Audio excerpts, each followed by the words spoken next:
Tramp. Oomph. Serena's face tightened, and she muttered the word under her breath, causing Jasmine to shoot a discreet glance her way. I haven't even said anything yet, so why is she already mad? She can't be after my little brother. Can she? This is getting dangerous. A flicker of annoyance sparked in Jasmine. She reached a hand under the table and gave Cole a sharp pinch on his thigh. Hiss! Cole sucked in a sharp breath. He knew exactly what was happening, but put on an expression of utter confusion. The only one who remained relatively calm was Luna, though the muscle between her eyebrows was twitching relentlessly. Flirting with my brother right in front of me. How shameless. The diners at the surrounding tables stopped looking over.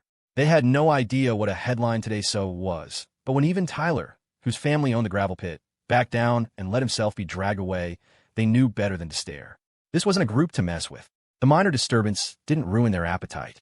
The sizzle and pop of the barbecue flared back to life, the air filling with a rich, smoky aroma of grilling meat. Then, almost in perfect unison, the three women made their move. Cole, this is for you, Jasmine said, placing a perfectly grilled lamb skewer onto the small plate in front of him. Cole, I grilled this for you, Serena said, standing up and reaching across the grill.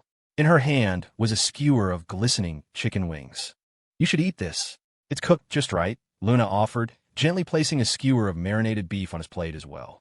Cole quickly took the chicken wings from Serena, not wanting to leave her hand hovering in the air.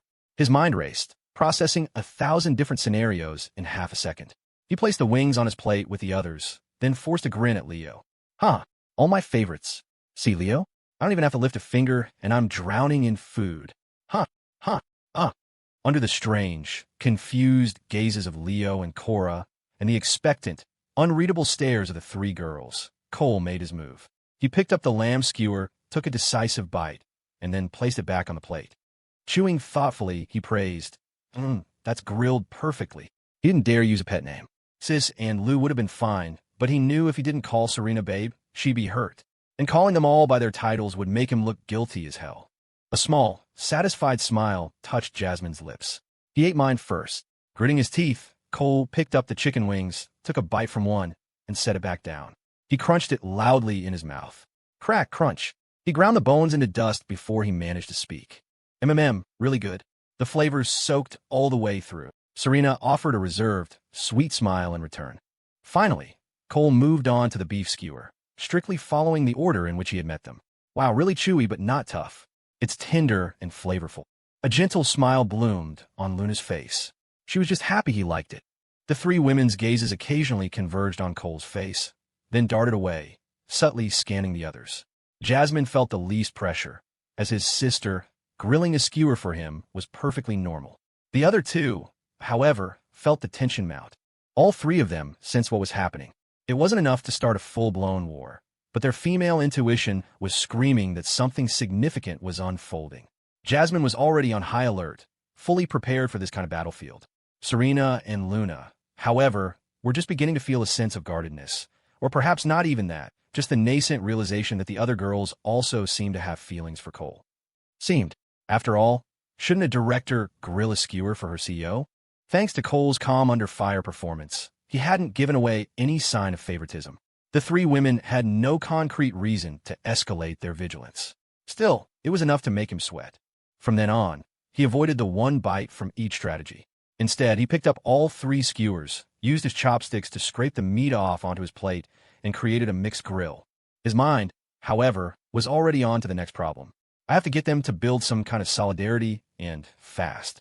Managing a household is like running a company. Cohesion is crucial. It minimizes internal conflict and focuses our energy on external threats.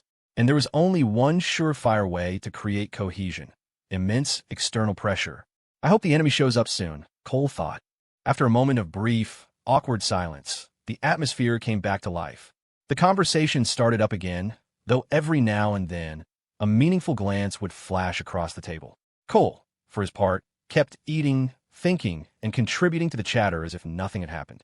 By the time he'd finished the meat on his plate, the lamb skewers he'd been grilling were ready. He had to return the favor, right? He picked up 2 skewers, one in each hand, and placed them directly on Jasmine's and Luna's plates. Try mine. This immediately caught Serena's attention. Her eyes began to fill with a hint of grievance. Cole grabbed 3 more skewers, stood up, and offered the first one to Serena. "Here, try this. I'm a pretty good cook." As she instinctively took it, he immediately passed the other two to Leo and Cora, one to his left and one to his right. He sat back down, smiling inwardly. Perfect. Who could possibly say I'm not impartial? Sure enough, none of the girls showed any sign of displeasure. Serena's pout vanished. As long as she wasn't being ignored, it was fine. After a taste, they all gave him a thumbs up. Not bad. Delicious. The seasoning is just right. To avoid any further crises, Cole appointed himself the official grill master for the rest of the night, taking over all cooking duties and generously distributing food to everyone. He even paid extra attention to his buddy Leo, who was practically overwhelmed by the sudden favor. The rest of the meal was, all things considered, harmonious. Afterward, they split into 3 groups, each heading home in a different direction. Cora, naturally, walked with Serena. "Serena, are you really not going to apply for the government internships?" Cora asked, still in shock. For someone from Serena's family to pass up that path to become a legal consultant for a startup, it was a huge sacrifice. The whole evening had left a deep impression on Cora. She'd always thought Cole was a good guy, but now she saw he was more than that. He was the kind of guy girls dreamed of ending up with, not because of his looks, but because he just felt so incredibly reliable. This wasn't about her approving of her best friend's choice anymore. It was a no-brainer. Besides, she knew she didn't stand a chance. Cora wisely held back from asking about the other girls. She knew if Serena and Cole were close, every word she said would get back to him. She didn't want to get on his bad side.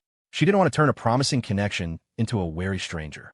Still, knowing the Shun family, she wasn't optimistic about their chances. She could only hope that the two of them would find a way to be together. "I'm not applying. It's not the right fit for my personality. I'd be miserable," Serena said, shaking her head decisively. A longing for the school semester to start flashed in her eyes. The holidays felt like a war, keeping her from spending any time with Cole. "Yeah, I get it, but your family, you're going to have a fight on your hands." "I know," Serena said, "but I'll figure something out." The two girls chatted as they walked. That night was New Year's Eve. In Linden Creek, the big celebratory dinner was in the evening. The Chens and the Yangs celebrated together, a lively, boisterous affair. Jasmine and Luna both helped prepare the food, while Cole had finally earned the right to sit with the two older men and talk business as an equal. After dinner, they had to stay up until midnight to light fireworks before going to bed. After watching the New Year's Eve specials and a few other entertaining shows, the three of them went downstairs to set off their own display. For Luna, it was the first time she had ever celebrated the holiday like this, and a smile never left her face. New Year's Day arrived. As soon as they woke up, a problem emerged. Jasmine had to go with her parents to visit their elders, but she was worried about leaving Luna behind with Cole. What if his family pointed at Luna and said, "So, this is Cole's fiancée?" What worried Jasmine even more was that in 2 days, she had to go to her maternal grandparents' house and stay overnight. What if some vixen tried to steal her little brother while she was gone? Ugh, this was so stressful. After breakfast, Jasmine put on a faint smile to hide her anxieties. "Luna, why don't you come hang out with me today?" It was a compromise, the only one she could think of. She would take the biggest threat with her. In the kitchen, Cole's parents overheard and understood their goddaughter's intentions perfectly. They exchanged silent, amused glances. The antics of these young people were kind of adorable. As for Cole, he was suddenly deaf. He didn't dare object. Besides, he trusted Jasmine to take good care of Luna. "Oh, but..." Luna hesitated. It felt wrong to tag along while Jasmine was visiting family. Plus, she wanted to stay with Cole. "No buts. It'll just be me and a couple of little kids over there. It's no fun by myself. You can keep me company," Jasmine said, taking Luna's hand with a smile. "Well," Luna looked conflicted, her eyes darting toward Cole. He just gave her a gentle smile. "It's fine. Go have some fun. You'll be back for dinner." Since Jasmine had already made the offer, it was best for him to play along. Then, okay, Luna finally agreed. She really liked Jasmine, so spending the day with her wouldn't be so bad. "Let's go. We'll head to my place first, then leave from there," Jasmine said, a triumphant little glint in her eyes. The immediate crisis had been averted. She turned to Cole and instructed, "Cole, don't drink too much at lunch, and you are not allowed to touch a single cigarette." "I know, sis," Cole answered obediently. While Jasmine was in the bathroom and his parents were in their room getting gifts ready, he slipped over to Luna and captured her fruity lips in a fierce kiss. After being kissed, Luna instantly felt more at ease. It was just that simple. Later, Cole went with his parents to his uncle's house in the next county. His father drove a used Volkswagen he'd had for 3 or 4 years. The family visit went as usual. They didn't mention Cole's company, not wanting to seem like they were showing off. While his day was relaxed, Serena's was shaping up to be far more severe. In the state capital, at the Shun family villa, the Shuns had originally come from Rockford before moving to the capital for business. Now, the whole extended family was gathered, David Shun and his two siblings. David was the only one with a single daughter. His older brother and sister each had a son and a daughter. With more than a dozen people, the house was buzzing with activity. Serena's grandparents were still in good health. After the women went off to play cards, Serena's grandfather called her into his study. Seeing her father was also there, she knew immediately that this was about her. David Shun looked at his daughter. Serena, your grandfather has a friend whose son is getting his J.D. Grandpa was wondering if you'd like to meet him, maybe ask for some advice. As a son, he couldn't disobey his father's wishes, and he knew his daughter well enough to know she'd refuse. This law student was the son of a minority shareholder in a long-established local public company. David understood his father's motives and even suspected his brother or sister had arranged it. But he wasn't stupid. He made sure to specify it was her grandfather's idea. He wanted to remain the good dad. He wasn't taking the blame for this. Old Mr. Shun's face twitched. It would have been better to just say it himself. While the Shun family was connected to the Helens through marriage, the Helens mostly just supported David. They stayed out of his business affairs. But the business world had its own rules. With a powerful new ally and the Helens as a backdrop, the Shun family business could soar. Meet him? Serena asked, her face a mask of polite curiosity, though a flicker of disappointment darkened her eyes. She was disappointed in her grandfather, and in her father, too. Serena, you're both studying law. I just thought you might be able to learn from his experience, old Mr. Shun said, taking over with a kindly tone. He was being cautious, afraid of upsetting the soul link to the powerful Helen family. Grandpa, I don't think that's necessary. A faint smile remained on Serena's face, but the girlish charm had vanished. She wasn't a fool. This wasn't about learning from experience. It was a blind date. Before, she might have just gone along with it. Her grandfather had always been good to her, and she wouldn't have wanted to refuse. But now, she belonged to someone. She was someone's babe. It's always good to make connections. He's a driven, motivated young man. I'm sure he could give you a lot of good advice for your own applications, her grandfather pressed, surprised. His granddaughter was usually not this direct with her refusals. Grandpa, I really don't think I need to. I'll be working with Professor Chun at Eastwood University. She's a doctoral advisor and a member of the National Law Society. I don't need to borrow anyone else's experience, Serena said with a sweet smile, acting as if she hadn't read between the lines. This put her grandfather in a difficult position. That was a solid reason, one he couldn't easily argue against. He looked at his son, but David was staring at the floor, feigning exhaustion. After a moment, old Mr. Shin coughed and tried a different tactic, speaking in a joking tone. Serena, the boy is handsome. Really handsome. Tall, good-looking, and his family is worth over $1 billion. You don't want to make a new friend? Grandpa, I don't. I'm still young. I haven't thought about those things, Serena said, beaming with an air of pure innocence. Seeing her reaction, her grandfather sighed. Fine, we'll put this on hold for now. If you ever change your mind, Grandpa can arrange it. Grandpa, if that's all, I'll go back out now. All right. Serena glanced at her father. As she left the study, she thought to herself, I will never change my mind. Being born into a family like hers meant facing these kinds of arrangements. The higher up you went, the less control you had over your own marriage. You could date, but marriage was a transaction. She considered herself lucky to have her mother's family as a counterbalance. If she were purely from a business family, it would be hopeless. She'd be trapped not just in an arranged marriage, but in a battle over assets. But that luck came with its own burdens from her mother's side. Before, she had followed the path her mother laid out, and she had been prepared for it. But things were different now. She had her own choice to make. When she returned to the living room, her uncle greeted her with a wide smile. Serena, he's a great young man, the heir to one of the main shareholders of Chu Foam Medical. I'm still young, Serena said with a polite smile, knowing her uncle was definitely involved. Her uncle's smile faltered for a second before returning. Why not? It's not a blind date. It's just meeting a new friend, perfectly normal. You're both even studying law. There's no reason, Uncle. I just don't want to meet him, and I don't want to make new friends, Serena said, sitting on a lone armchair, her eyes conveying a friendly but firm boundary. Serena, this is a good opportunity for you. It's always good to learn from others' experiences, her older cousin chimed in. Serena lowered her head, her expression on the verge of cracking. Frustration swelled inside her, a familiar feeling of a heavy stone pressing down on her heart. Only this time, it was heavier than ever. Her entire family was trying to interfere in her private life. She had never despised her identity more than in this moment. Besides being comfortable financially, she had no freedom at all. It seemed that kindness from her grandfather's side of the family always came with a price tag. Her aunt, who had been playing cards, walked over, leaned on the sofa, and stroked Serena's hair. "Serena, no one is forcing you. We just thought it would help make your studies easier. We've met the Sheen family's boy. He's 6'1", handsome, polite, well-mannered. Not some nerdy bookworm. A friend like that can only be a good thing." "Auntie, please stop." "I don't want to," Serena said, desperately suppressing her emotions. She didn't want to lose her composure in front of her elders. She just wanted this day to be over so she could go home. But after she got home, she'd have to go to her maternal grandparents' house.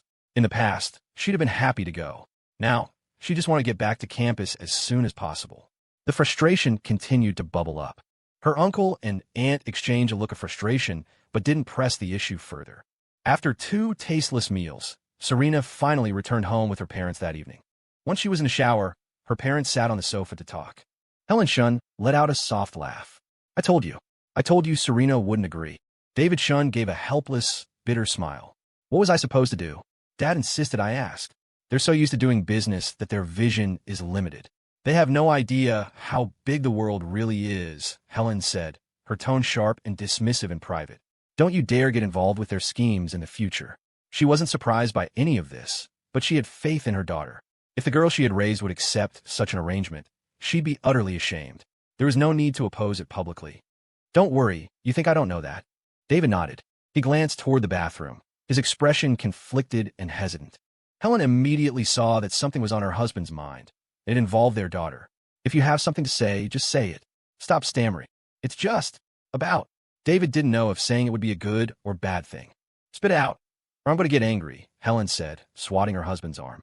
"Okay, I'll tell you, but you have to promise to stay calm." "Can you do that?" David asked, looking at his wife with concern. He conveniently forgot his own initial explosion of anger. "Just say it," Helen said, a bad feeling creeping in. "It's just Serena. She might be dating someone," David finally managed to say. "What?" Helen shot up from the sofa. Whoa, sit down." David glanced toward the bathroom, urging his wife to keep her voice down. "Are you serious? Did you see it with your own eyes?" Helen's eyes were flashing, the corners twitching. This made David nervous. If he told her everything, their daughter would be in for a massive lecture. He knew his wife too well. If there was a gold standard for high-pressure parenting, the head of the local education district in front of him exceeded it. Walk with measure, sit with poise, don't speak while eating, don't move while sleeping, read more, speak cautiously. His wife enforced every rule of conduct she could think of, not to mention the academic requirements. She had poured everything into molding the perfect child destined for a high-level career in law enforcement or the judiciary. A daughter dating in her first semester of college was absolutely not part of the plan. If she found out a boy had his arm around Serena, sniffing her hair, she would go ballistic. His wife's vision for Serena's partner was an outstanding youth, and not just any kind of outstanding. An ordinary kid wouldn't even be in the running. It wasn't prejudice. It was about not being worthy of their daughter. David started to panic, a pang of sympathy for his daughter rising in his chest. Despite his inner turmoil, the long years in bureaucracy had taught him to keep his expression calm. Not a flicker of emotion showed in his eyes as he made a split-second decision. He shook his head. "I didn't see anything, it's just a suspicion. Remember what I told you last time? She just seemed to have that girlish glow about her, just like you did when, you know. Then she's definitely dating someone." Helen's chest heaved. She glared at her husband. "Who was the classmate you said she came back to campus with?" "I don't know him. Tall kid." Of course, there was nothing physical. They were just walking together with 2 of her roommates, David said, lying through his teeth. He was almost impressed with himself for covering for them. If he didn't, his wife would absolutely track the boy down. She wouldn't do anything drastic, but she would definitely try to have a talk with the boy and his parents. That punk. I'm going to have to deal with him next time I see him." If it weren't for his position, he would have gone to the boy's house himself. "Tall." Helen's expression was stormy as she tried to recall and confirm. "Don't jump to conclusions. Maybe it's nothing. It's normal for classmates to walk together," David cautioned. "I'm not jumping to conclusions. I just want to confirm it. In a little while, you should make yourself scarce," Helen said, her voice now calm and steady. "All right, fine. Just be careful. Don't push her," David sighed, not sure if telling her half the story was a good idea. But keeping it all inside had been eating at him. He stood up, and went to his study. When Serena came out, she dried her hair as usual. Her mother was watching TV on the sofa. Her father was gone, probably in his study. After her hair was dry, she was about to go to her room to text Cole. "Serena, come sit with Mom for a bit," Helen said, her voice gentle and unreadable. "Okay, Mom." A thought flickered in Serena's mind. She has something to say to me. She sat down next to her mother. "Serena, I've been so busy since you came home for break. I haven't had a chance to check in with you," Helen said, taking her daughter's hand and patting it. "Mom, I'm all grown up. It's okay. I know you're busy," Serena replied, already bracing herself for what was coming. This was her mother's opening move. "Are you settling in okay at school? How's the Law Society?" "I'm used to it. The Law Society is fine. Have you met any impressive boys? There are a lot of talented people in college. If you have, you should tell me about it." "Impressive? No, they're all pretty much the same." Serena mentally exempted one person from that category. "The day your father went to see his old mentor, didn't you go back to campus with cold shun?" Helen asked, her expression soft, like the perfect caring mother. But her eyes were fixed, not missing a single flicker of her daughter's expression. "Huh?" Serena looked completely baffled. "No, Mom. I went back with a classmate, just a regular classmate. It was on the way, that's all. It wasn't Cole." Her heart tightened, but she forced her face to remain placid. She felt like an undercover agent deep in enemy territory, willing herself not to betray a single thing with her eyes. "And I was with my roommates. We weren't alone. It wasn't Cole? Oh, I must have misremembered. I thought it was your high school classmate," Helen said, feigning a moment of realization. She suspected it was Cole, but her husband had only said he didn't recognize the boy. Otherwise, she would have already gone to talk to him. "Mom, you're overthinking it. I'm not going to date anyone before my junior year," Serena said with a hint of playful complaint. Serena won't date anyone, she thought, but Babe will. "You're right, I shouldn't have guessed. I'm sorry. I was just worried you'd get distracted," Helen said, having observed no sign of deception on her daughter's face. She figured it was one of two things. Either her daughter really wasn't dating anyone, or her mind was now so sharp she could completely suppress her emotions. She didn't really believe the latter. Her daughter had never been able to hide things from her. The two continued to chat about school. Helen hadn't given up, occasionally dropping a sudden, probing question about relationships into the conversation. Fortunately, Serena navigated them all safely. By the time she went to bed, Serena finally let out a breath of relief. She was mentally exhausted and fell asleep the moment her head hit the pillow. She thought it was over. It wasn't. Early the next morning, the family of 3 flew to the capital and were taken to her maternal grandfather's home. It was even livelier than the Shun household, with over 20 people, young and old. Here, David Shun was the most junior member. Serena's 2 uncles were both high-ranking officials in powerful government departments. Even her oldest cousin was a department head, the same rank as her father. Despite being family, her uncles would only chat briefly with David. They still held a bit of a grudge against him for whisking their sister away all those years ago. If not for him, she wouldn't be just a county-level education director. But time had passed. They would lend him a hand when they could. In a corner of the living room, Serena faced her second wave of interrogation. The interrogator was her older cousin. Just over 30, she was already a district attorney. Her husband was neither in politics nor business. He was a professor at a prestigious coastal university. The two of them sat sipping herbal tea while everyone else kept their distance. "Serena, are you really not dating anyone?" her cousin asked, a hint of disbelief in her voice. "I'm really not," Serena said, shaking her head like a pendulum. "Babe is dating someone. The Serena who is visiting her grandparents is not." "Good. It's better that you're not." Her cousin's expression relaxed, and she began her lecture. Relationships in the early years of college are usually just about following the crowd. It's easy to waste your time only to find out it's not the right fit. And boys at that age are mostly immature and selfish. Being with them can be emotionally draining. Arguments and fights are the norm. If you're going to have a boyfriend, it's better to wait until you're older, until you can see things more clearly. Someone who is mature, ambitious, emotionally stable, and has an interesting soul. That's the best partner for life. Mature, ambitious, emotionally stable, an interesting soul. It was as if a fog had been lifted from Serena's mind. Isn't that a perfect description of him? He is mature, he is ambitious, and he is incredibly emotionally stable. And his soul is extremely interesting. A memory, buried deep, of him doing something particularly interesting resurfaced in her mind. It was back in 8th grade. One day after school, she was waiting in her father's car while he and her mother went to the market nearby. Bored, She looked out the rear windshield and spotted Cole. She also saw a group of older teenagers in an alley, shoving a middle school student. She saw Cole lean his bike against a wall, shout, and charge in. Serena clearly remembered her shock. She stuck her head out the window to watch, her mind conjuring images of a hidden martial arts master fighting for justice. And then Cole was pinned to the ground and getting beaten up. She panicked. She didn't have a phone to call the police and was about to get out of the car to yell for help when she saw the teenagers run off. The student who had been rescued was already long gone without so much as a thank you. She thought about going over to check on Cole, but his next actions stopped her. He jumped to his feet and yelled, "Don't run. Fight me one-on-one if you have any guts. Ganging up on me doesn't count. You're all cowards." After yelling, he touched his bruised face, winced, and hobbled over to his bike. But he didn't ride away. Instead, he pushed the bike around, looking left and right, until he found a slightly uneven patch of ground. And then, he simulated falling off his bike. He flopped over onto his side, letting the bike fall on top of him. Only after that did he stand up. He even checked the dust marks on his clothes and practiced the falling motion again, as if to perfect it. Finally, grimacing, he got on his bike and rode away. At the time, she just stared dumbfounded.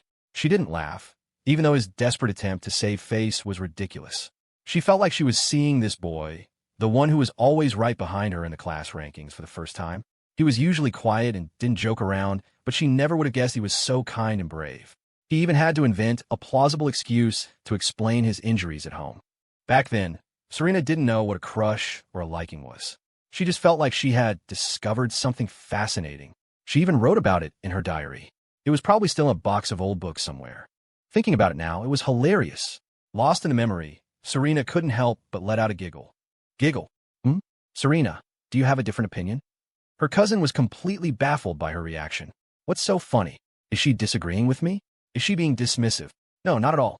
I just think those qualities are very interesting. You're right, cousin. I completely agree. That's why I'm not going to start dating so early, Serena said, adopting a thoughtful expression and nodding firmly. Deep inside, she was whispering Cole, "Your babe misses you so much." Memories of her time with Cole played in her mind like a movie. The way he teased her with his eyes was still in 1080p HD. Her heart hadn't started fluttering because of his clumsy attempts at a smoldering gaze. It had started fluttering long before, which was why she had so willingly let herself be teased. A kind, brave, proud, and very good-looking person had once again bravely knocked on the door to her heart with just his eyes. It was like a scanner that only recognized a single iris had finally found its owner. It was like they had matched a secret code from a past life. She had unlatched the door for him herself, allowing that thief to break in without any effort at all. At the time, she had even been a little dramatic in her own head, finding excuses for why her heart was racing. Then, with innocent steps, she had walked right into what he thought was his own clever trap. That love letter. She wasn't the one who turned it in. She had stolen a glance at the beginning, her face flushing and heart pounding, and had tucked it back in her book, planning to read it properly in bed that night. But when she came back from the restroom, the letter was gone. At first, she thought Cole had taken it back and felt a pang of disappointment. She never imagined it had ended up in the hands of their homeroom teacher. In that situation, whether she had handed it in herself was impossible to explain. Luckily, her Cole had remained calm under pressure. Yes, the kind of person who was incredibly emotionally stable. As for arguments and fights, she hadn't experienced those with him yet. Maybe she should try to pick a fight with him someday. But what if he just kissed her instead of arguing? Serena pouted slightly, feeling terribly troubled. Her cousin, assuming she was listening intently, continued her lecture, playing the role of a master psychologist. 3/10 of Serena listened seriously, while 7/10 of Babe smiled at her memories. It was all very harmonious. That night, the sound of fireworks was incessant. Cole took Luna downstairs, and they set off a whole box.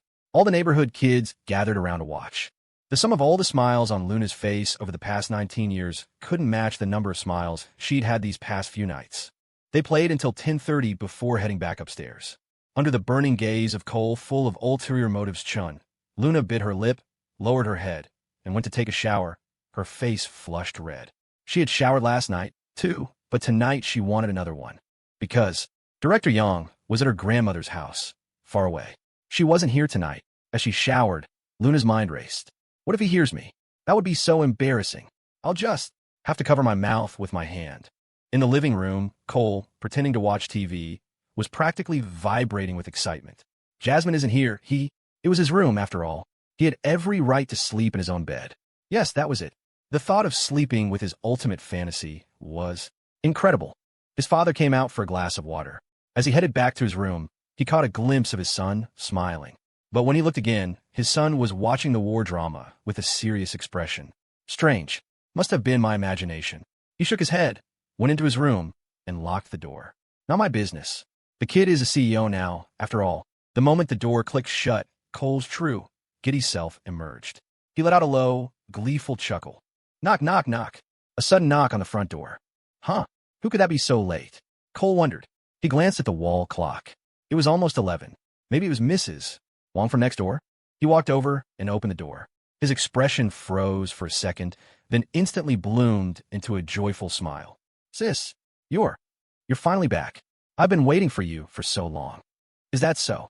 Jasmine walked in, her expression neutral. She was wearing a black turtleneck, a gray overcoat, and a scarf. Her eyes scanned the room. Where's Luna? Before Cole could answer, she glanced toward the bathroom. Showering. We got all sweaty setting off fireworks, so she went to wash up again, Cole explained as he closed the door. He stuck his tongue out playfully, but when he turned back around, his face was once again arranged in a warm smile. Sis, I thought you were at your grandma's. It's so far. Why did you come back all of a sudden? I felt like it. It was too crowded over there. No place to sleep, Jasmine said, pulling off her scarf and tossing it at his face. No place to sleep, my ass, Cole thought, making a face behind the cover of the scarf. He pulled it from his face and took a deep sniff. Smells so good. It wasn't perfume, but an indescribable, sweet, girlish scent. This has always smelled so good. It was strange. One moment he was dreaming of his ultimate fantasy, and the next he was captivated by Jasmine's scent. What are you sniffing? Look at you, you're disgusting. Jasmine glared at him, but behind the feigned anger, there was a flicker of smug satisfaction. She strode over to the wooden sofa and sat down. She shifted, felt something wasn't right, and looked down. You haven't made your bed yet. You're not planning on sleeping on the sofa anymore. Of course I am. I was just going to watch some TV first. No rush, Cole explained innocently. He shamelessly continued to sniff the scarf as he came over and sat down next to her.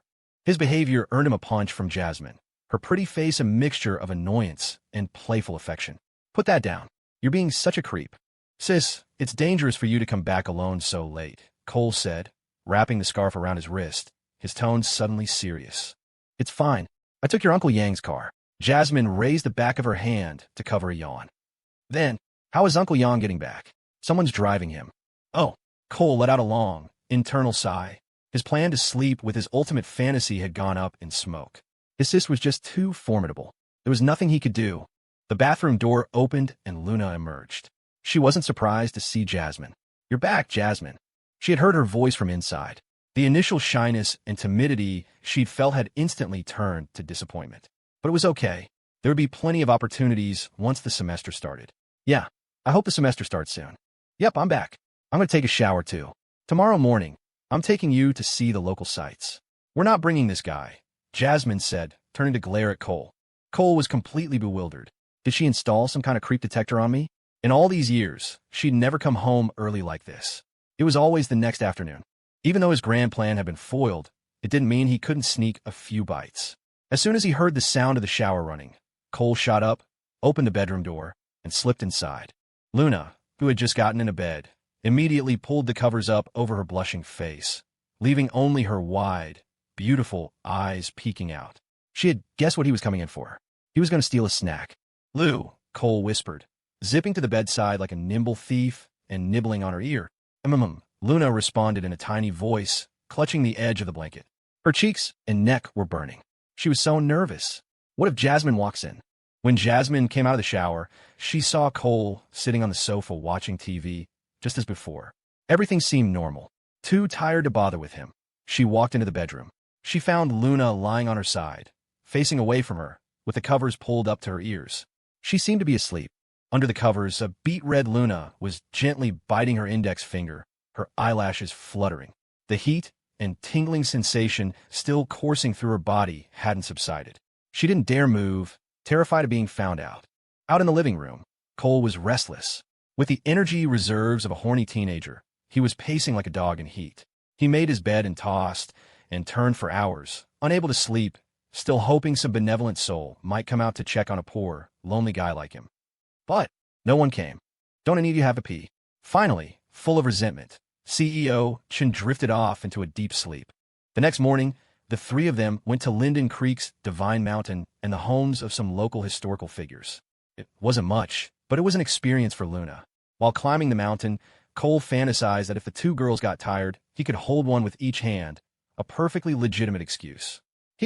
Unfortunately, both Jasmine and Luna were excellent climbers. Neither of them broke a sweat. Cole was deeply disappointed.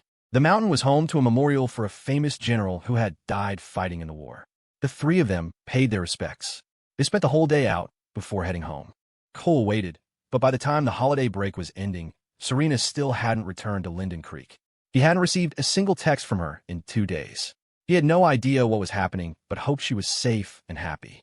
He didn't dare message her, afraid her family might see it and put more pressure on her. On the last day of the break, Cole took Jasmine and Luna to the Creekside Galleria for dinner and a movie. He sat in the back row, with one girl on his left and one on his right. Every time the screen went dark, it was a moment of pure bliss. Both girls were blushing furiously, completely unaware of what was happening on the other side of him. Jasmine's side, however, involved retaliatory pinching. Luna, the good girl, just endured it silently. After the movie, on the way home, a black Bentley glided past them and stopped a little way ahead. Cole didn't pay it much mind, but as he walked by, the Bentley's window rolled down, revealing a vaguely familiar face. It was Serena's cousin, Spencer Chun. He had a faint smile on his face. "Little Chun, get in. I want to talk to you for a minute." Cole's heart sank. His future cousin-in-law showing up out of the blue meant Serena was in trouble.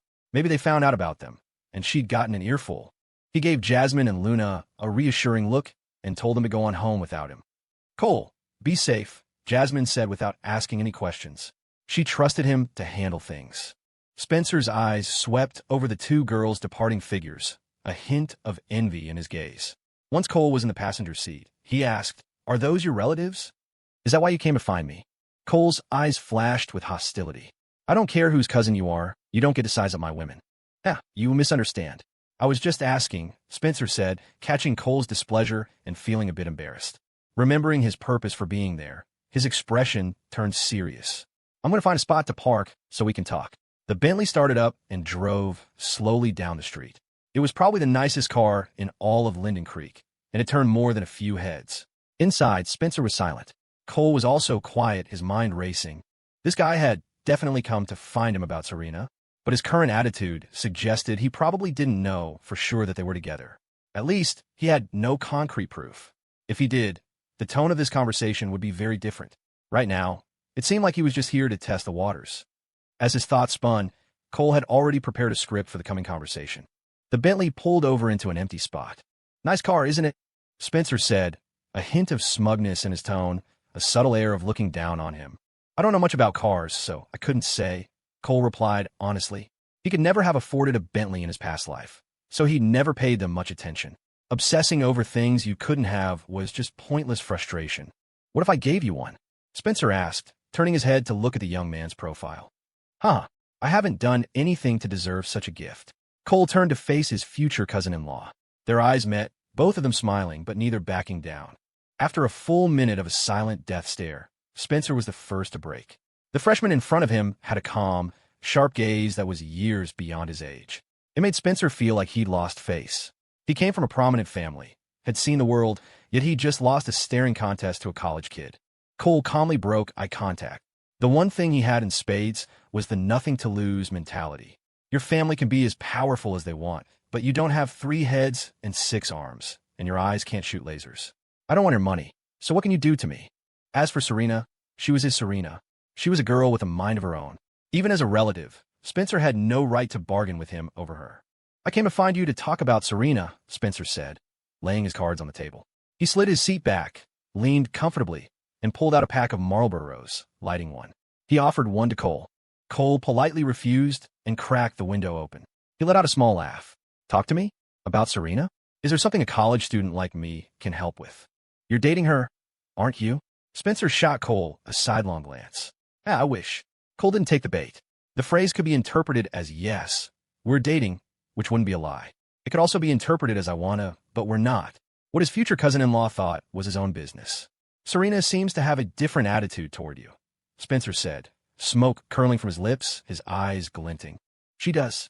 Cole whipped his head around, his eyes shining with a startling, ecstatic joy. He looked exactly like someone who had been pining for something unattainable and had just received the best news of his life. He asked excitedly, "You're her cousin? You must know her really well. Is that true? Is she really? Oh, I forgot. You were a classmate in middle and high school. No wonder her attitude is different." Spencer quickly backpedaled, feigning a sudden memory.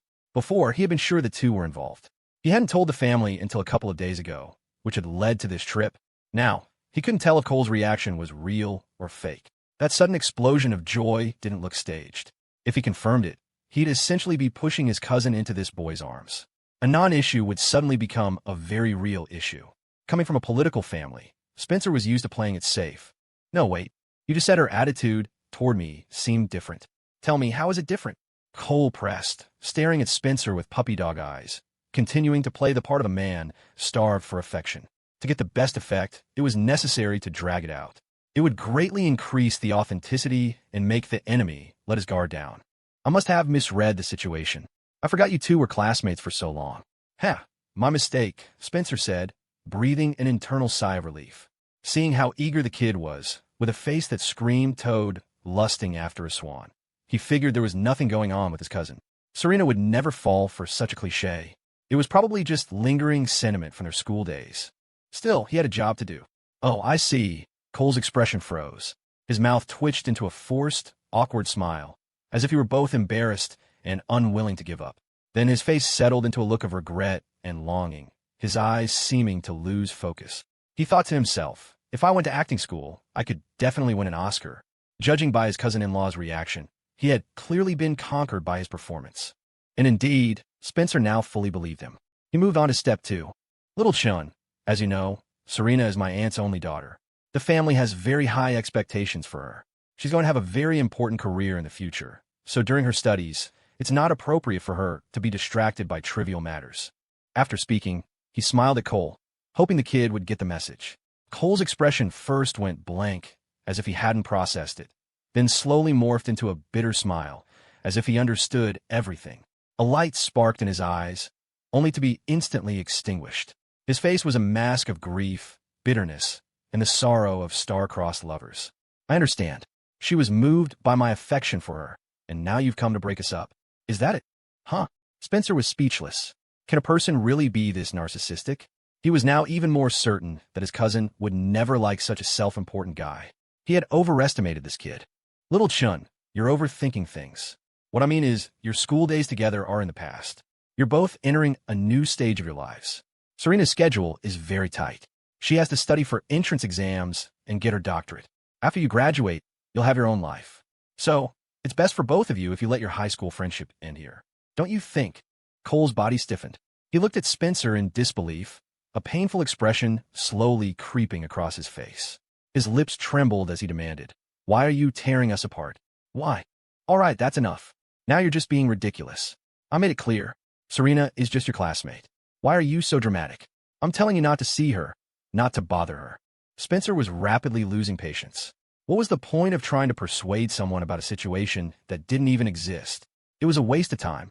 He decided to skip the incentives he had prepared.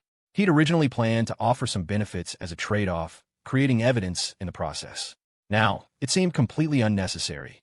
He'd been a fool to even entertain the idea. Oh.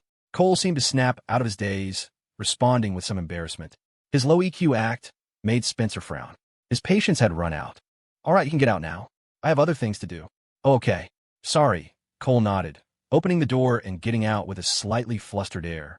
Inside, he was sneering. "I may be greedy, but I'm nothing compared to you hypocrites.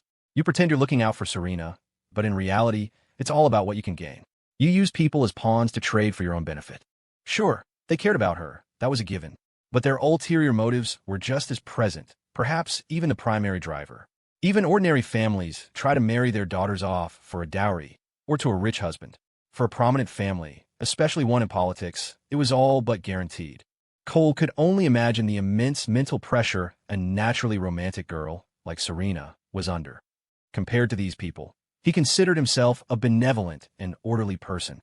His ambition for 3 wives sounded outrageous, But in the grand scheme of things, it was nothing.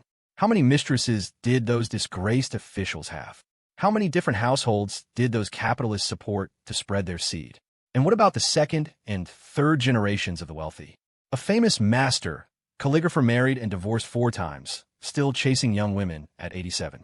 A famous singer did the same, now with an internet influencer. A famous relationship guru was charitably helping female college students. Who knew what these righteous figures were doing in private?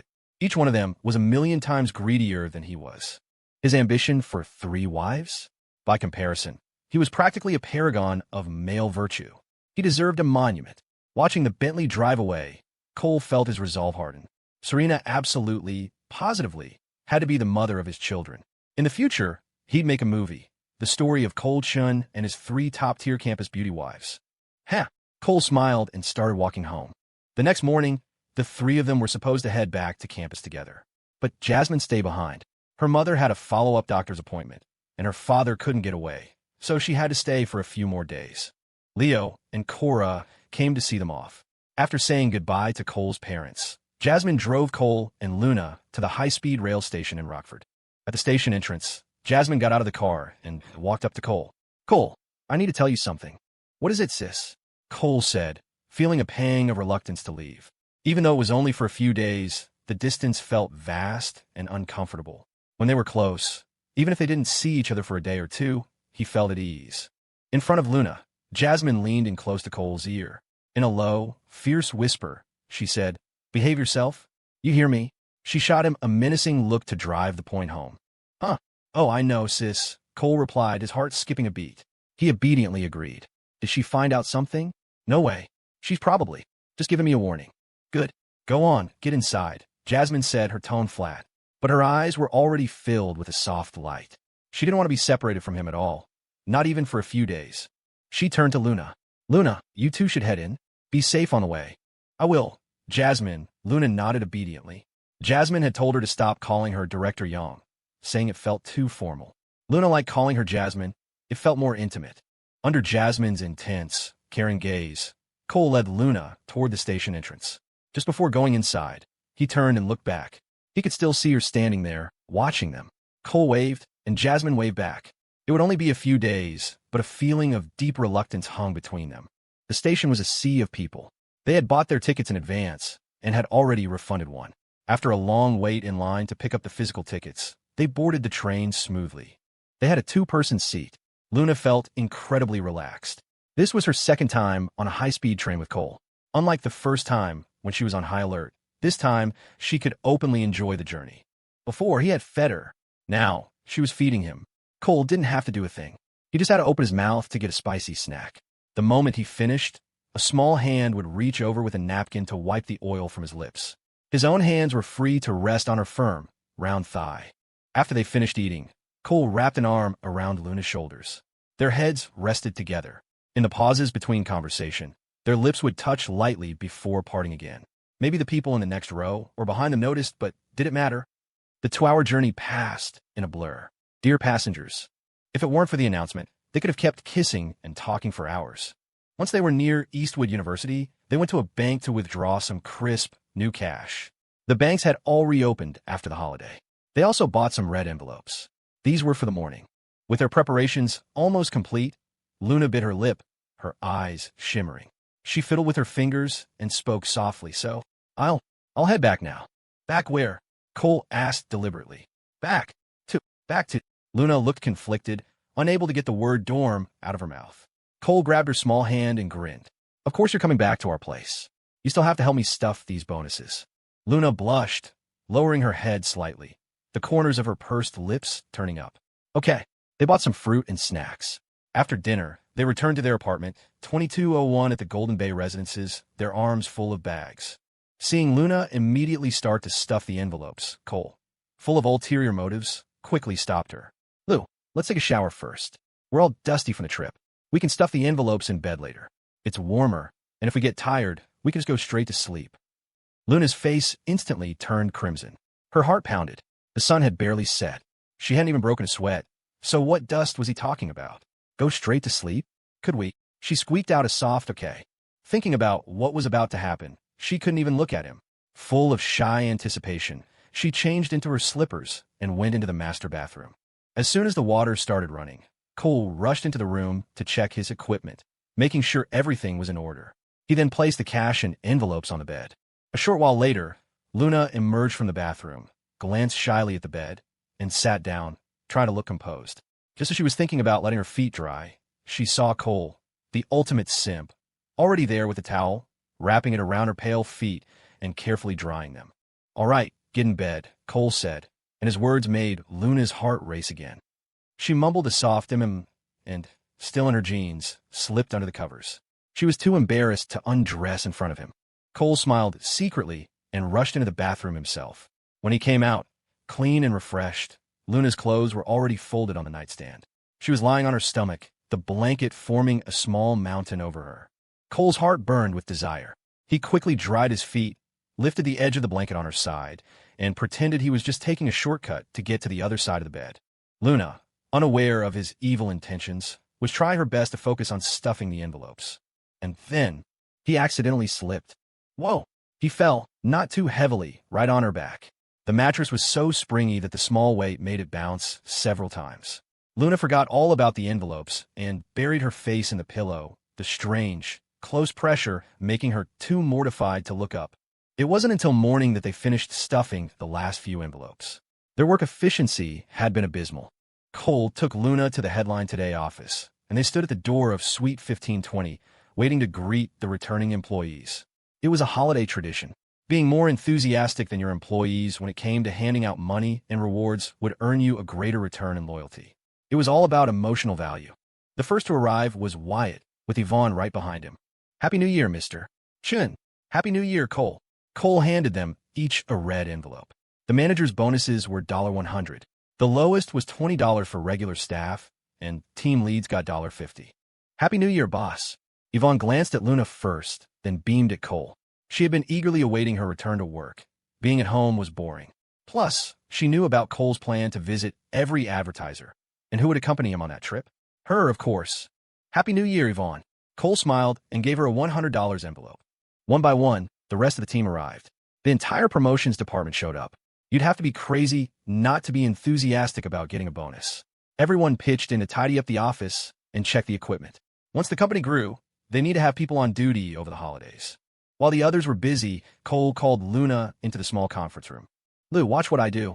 Once you learn it, you can handle this for me on the schedule I set." "Okay." Luna didn't know what he was asking her to do, but she agreed anyway. Cole opened his laptop and plugged in a USB drive. It contained the securely stored private keys for his Bitcoin. He logged into the MT, Gox exchange, and checked the market. The asking price was generally around $1.30, a welcome increase from 6 months ago. However, trading volume was extremely low. The largest single transaction was only for 1,000 coins. The market was dormant. Basically, no one was paying much attention to it yet, other than to use it for dark web transactions. As he observed the market, he explained to Luna what Bitcoin was. She understood it immediately. It wasn't that complicated if you just thought of it as a currency rather than getting bogged down in the blockchain concept. Cole listed 10,000 coins for sale, which was the largest single order on the exchange at the time. In this era, you couldn't just post Bitcoin and expect it to sell. You needed a bit of luck. And it wasn't a case of the more you sold, the lower the price. On the contrary, the more it circulated, the faster the price would rise. More transactions meant more fees for the exchange, which took a cut from both sides. And they didn't take cash, they took a percentage of the Bitcoin itself. The essence of Bitcoin wasn't the coin, but the string of characters. 10,000 Bitcoins were made up of many such strings, and fees were charged per character. After someone bought the 10,000 Bitcoins, they would need to verify the authenticity of the strings. If Cole wanted to speed up the verification, he'd have to increase the transaction fee, which he could set himself. At this point in time, most people who saw a transaction like this would just assume you were paying for something illicit. That's what Bitcoin was for. Cole wasn't in a hurry. He didn't set a higher fee for faster verification. Someone would eventually buy it because certain people needed this kind of digital token. "Do you remember the login and operating procedure, Lou?" "I remember." "Good. Check back on it in a few days." Cole logged out of the exchange, ejected the USB drive, and handed it and the laptop to Luna. "Keep this USB drive safe. It's best to tie it to a small lanyard." Luna was meticulous. It was safer with her than with him. "Okay." I'll protect it, Luna said. She didn't fully grasp the value of what was on it, but she would do whatever Cole said. Cole planned to sell off his Bitcoin in batches, but he wouldn't be cashing out quickly. He still needed to set up a proper bank account for it. Otherwise, withdrawing the funds would be a huge hassle. After handling that, they rushed to the Tea Alchemist's original location before 10. The tea shop was naturally a lower priority than Headline today, and with 3 locations, he couldn't give out bonuses at all of them simultaneously. He gave Wendy, the future supervisor, a $100 bonus. The other 2 store managers got $50 and the staff got $20. Brianna and Felicity didn't arrive until the afternoon, so they weren't on time and didn't get a bonus. Rules were rules. Otherwise, what would the other employees think? But out of consideration for his CFO's friends, Cole took the 4 of them out to dinner that night to soothe Brianna and Felicity's disappointment over their lost bonuses. With those 2 around, Luna went back to her dorm to sleep, saying she needed to study. Her passion for learning was even greater now. She wished she could skip a few grades and get to the advanced accounting courses sooner. During the day, she had clearly sensed that Cole would soon need much more complex financial accounting. The next morning, Cole took Ivon to visit their advertisers. It was partly a New Year's greeting, partly to get feedback and strengthen their relationships. He had scheduled the appointments in advance, visiting those who were available. He skipped Jordan Liu, who was on vacation somewhere warm. So he started with Vanessa Fan. Half an hour later, they were in the office of the Caspian Grill and Buffet's parent company in a high-rise near the gallery. The company had grown. There was now a receptionist and an accountant, in addition to Vanessa herself. A very lean setup. Little Chun, Headline today is really something else now, Vanessa said with a smile. She was wearing a coat with a plush fur collar. You're too kind, Ms. Fan. I'm just messing around with a small-time operation, Cole said humbly. In front of a rich woman who owned multiple offices in this building, humility was the right play. Maybe he could get a discount on rent here in the future. She must have been quite pretty when she was younger, probably looked a lot like Ivon. But time had left its mark. Cole felt she looked a little more worn out after the holiday. Oh, stop pretending. Mister. Carter said you're a sharp negotiator, a cunning little devil who's good at putting on an act, Vanessa said, playfully exposing him. But her smile wasn't malicious. It was warm, almost affectionate. Maybe it was because he'd helped her hide in that closet. Mister. Carter has a great sense of humor. Cole laughed awkwardly. He never expected that kind of feedback. He had been calling Vanessa Annie so sweetly, and Ron Carter wasn't giving him any face at all. Didn't you call him Uncle? Why is he Mr. Carter now? Vanessa seemed to enjoy teasing him, pressing on relentlessly. All right, I did. But when I talk about him to other people, it's more respectful to use his formal title. Black lines formed on Cole's forehead. Are these 2 best friends or something?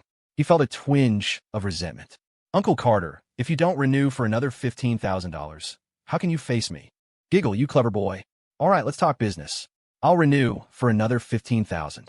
I'm planning to open another location near the university's business school. A spot just opened up. Vanessa's words were music to Cole's ears. Ms. Fan, we already have 100% coverage around the business school.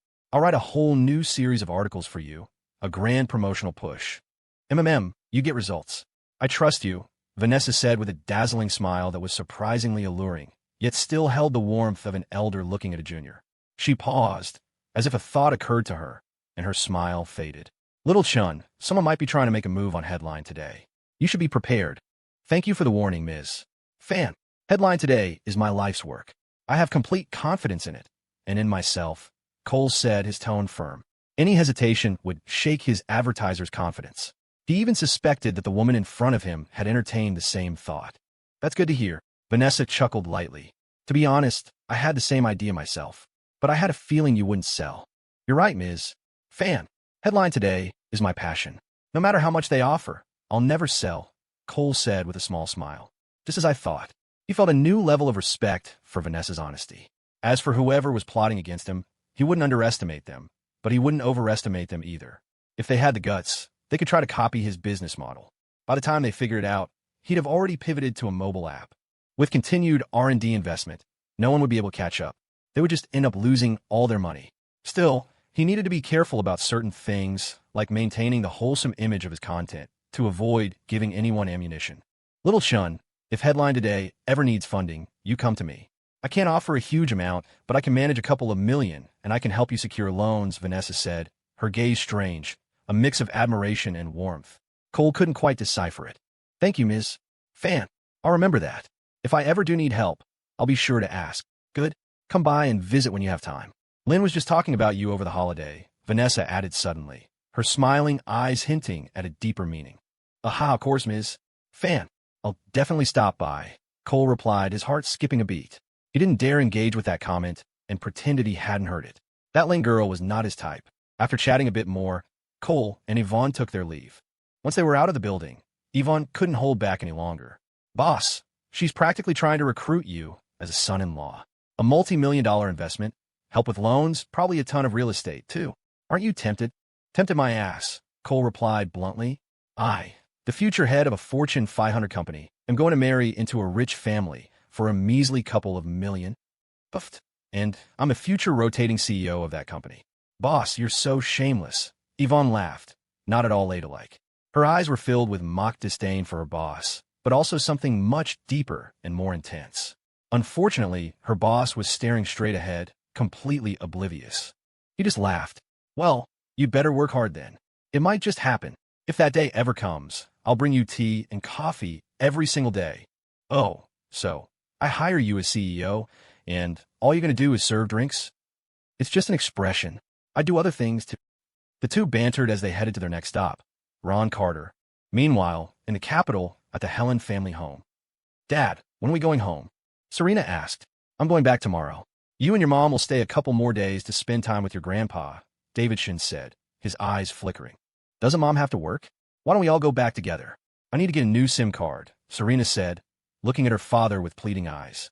Her phone had been taken by her little cousin to play Snake and was now lost. You're staying for 2 more days. Your grandpa said so, and your mom has taken leave. If you're bored, didn't your cousin give you your laptop? You can chat with your classmates on Facebook Messenger, David said, patting his daughter's head gently. No, I don't like logging into my accounts on other people's devices. It's not mine.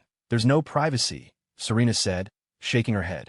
Using someone else's things always felt uncomfortable, and she would never, ever log into her accounts on a device that wasn't her own. She suspected her phone wasn't lost, but had been taken by her mother. But she had no proof. It didn't matter. She had cleared her chat history before coming to her grandfather's house. Her mother's strange behavior over the past few days had made her cautious. To protect Cole, she had to be meticulous. Just stick it out for 2 days, Serena. After you go back to school, your grandpa won't see you for so long, David said, looking at his daughter with affection, a hint of helplessness in his eyes. He had no choice but to go along with it. Even though Spencer had said it was unlikely she was dating anyone, they still had to be careful. It was for her own good, after all. However, they hadn't found any chat records between his daughter and her classmates. That was strange. There should have been some history, unless she had deleted it. And why would she delete it? That was the crucial question. Helen had already asked someone to try to recover the data. If they could, they would know for sure what was going on. If it weren't for the fact that their daughter was still a virgin, the whole family would have already panicked. To grow into a towering tree in the political world, one couldn't have any stray branches, especially when it came to one's reputation. Power doesn't come without a price. David Shun had gotten to where he was through the support of the Helen family and his old mentor, but also through his own extreme self-discipline and caution. His 2 high-ranking brothers-in-law were the same, like perfect textbooks. His daughter was destined for the same path, but she wasn't mature enough yet. She needed her family to help prune her. Hearing her father put it that way, Serena had no choice but to agree. Okay, Dad. Her thoughts had already flown to Eastwood University. What was her Cole doing right now? 3 days later, a not-so-busy Cole received a message from Serena. Cole, I lost my phone and got a new one. Just got my new SIM card. Cole understood immediately. That's why. I knew she wouldn't just disappear without a word. She lost her phone. He replied, I figured it was something like that.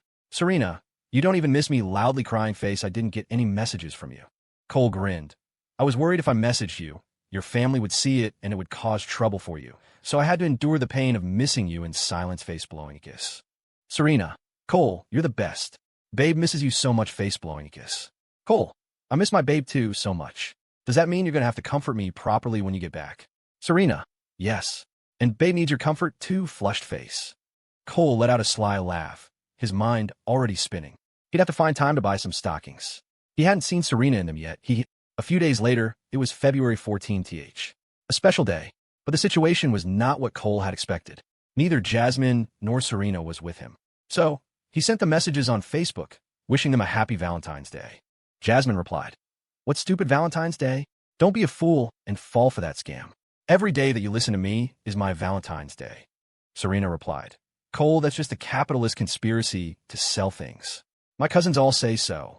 I don't like traditional holidays either, like the one where the lovers only see each other once a year. The symbolism is terrible. I don't like it. I want you to be with me every day. Cole was both moved and ashamed. He'd just been schooled. But they were right. February 14th was kind of ridiculous, and the one-day-a-year holiday really did have terrible symbolism. Worse than an online relationship. That night, Cole took Luna out for dinner. When he mentioned Valentine's Day, she also said she didn't like it, calling the holiday bizarre. As long as she was with Cole, every day was a holiday. The unintentionally romantic line moved Cole to his core. He then took her to his apartment at the Golden Bay Residences and, holding on to his ultimate fantasy, moved her thoroughly. After the Lantern Festival, the students returned to campus in droves, and business at the Tea Alchemist began to boom again. The university's administrative committee had approached Cole, asking if he needed an interest-free entrepreneurial loan. Cole politely declined, saying his funds were still sufficient. The university's loans were actually a great deal, but they had limits, usually a few thousand to $10,000. And you had to submit transcripts, a business plan, and so on. It was a hassle. The key problem was that his transcript was full of failing grades. If he really needed money, Cole would go to the Student Activities Board and see if he could get an exception and borrow $1 million. During this time, several advertisers had renewed their contracts, and he had signed a dozen new ones. Many of the business owners knew each other, which saved the promotions department a lot of work. Cole decided it was time to start the next phase of his plan. Cole called Ivon and the 3 newly appointed team leads from the promotions department into a meeting. Boston, Atlanta, and Austin. These 3 cities with the highest concentrations of universities are our next targets. The initial teams will come from our main office. Anyone who doesn't want to go can stay here in Eastwood. These 3 offices will eventually become branches of Headline Today, provided you can establish and expand the business. You 3 will each take 2 people to start, rent an office space, and find housing. Director Wong and I will go to Boston first to assist, then visit the other 2 cities. If you run into any problems you can't solve, report them first and work around them. Wait for me or Director Wong to get there. Cole gave them detailed instructions. Before the app was released, he didn't plan to cast a wide net. He would continue to focus on university towns. This would largely protect him from attacks by other internet companies. And he wasn't involved in logistics or delivery, the main battlegrounds for those tech giants. As long as he could capture the university markets in a few key cities, he would have a solid foothold. Launching the app would then be much smoother. With his own funds, he could expand without needing outside investment. Cole had a 2-year head start on the mogul from his past life. Yes, sir. The 3 team leads, 2 men and 1 woman, had a fire in their eyes. They never imagined they'd get an opportunity like this. They thought they'd be stuck in their team lead positions for a long time, waiting for the company to open a branch before they could move up. This was a godsend. Anyone who worked in promotions was ambitious. What they lacked was opportunity. The choice of cities was based on the hometowns of the 3 leads. He hadn't originally planned to tackle major cities like Boston and Atlanta first, but since he had locals on the team, he wasn't going to be polite about it. These juniors and seniors hadn't officially entered the workforce yet. Being far from school and home while shouldering heavy responsibilities could be stressful. This arrangement would give them some peace of mind. The lead for Boston was a senior, a sturdy, fair-skinned woman with a sharp wit who could talk circles around you. She was already raring to go back and make a name for herself. The leads for Atlanta and Austin were both guys. Anyone who dared to work in promotions had to be a good talker with an outgoing personality. They, too, were full of hope for the future. Director Wong, your responsibilities are about to get much heavier. You need to prepare performance metrics for the promotions department, and you'll need to handle training and other things, Cole said, looking at Ivon. When setting up new offices, the biggest mistake was to neglect them. You had to delegate authority so the branches could act expediently. But you also had to centralize power to keep them from getting carried away and ensure they always aligned with headquarters. Therefore, Ivon needed more power, which also came with more responsibility. Yes, sir. Ivon responded loudly, stars practically shooting from her eyes. The 3 leads were people she had personally selected. She knew them well. She was very confident. But what made her heart race with joy was the thought of going on a business trip with her boss. It reminded her of a certain NTR adult film she had seen. Would her boss do that to her? Oh, I'm so scared. After the meeting, the entire company knew about Cole's plan.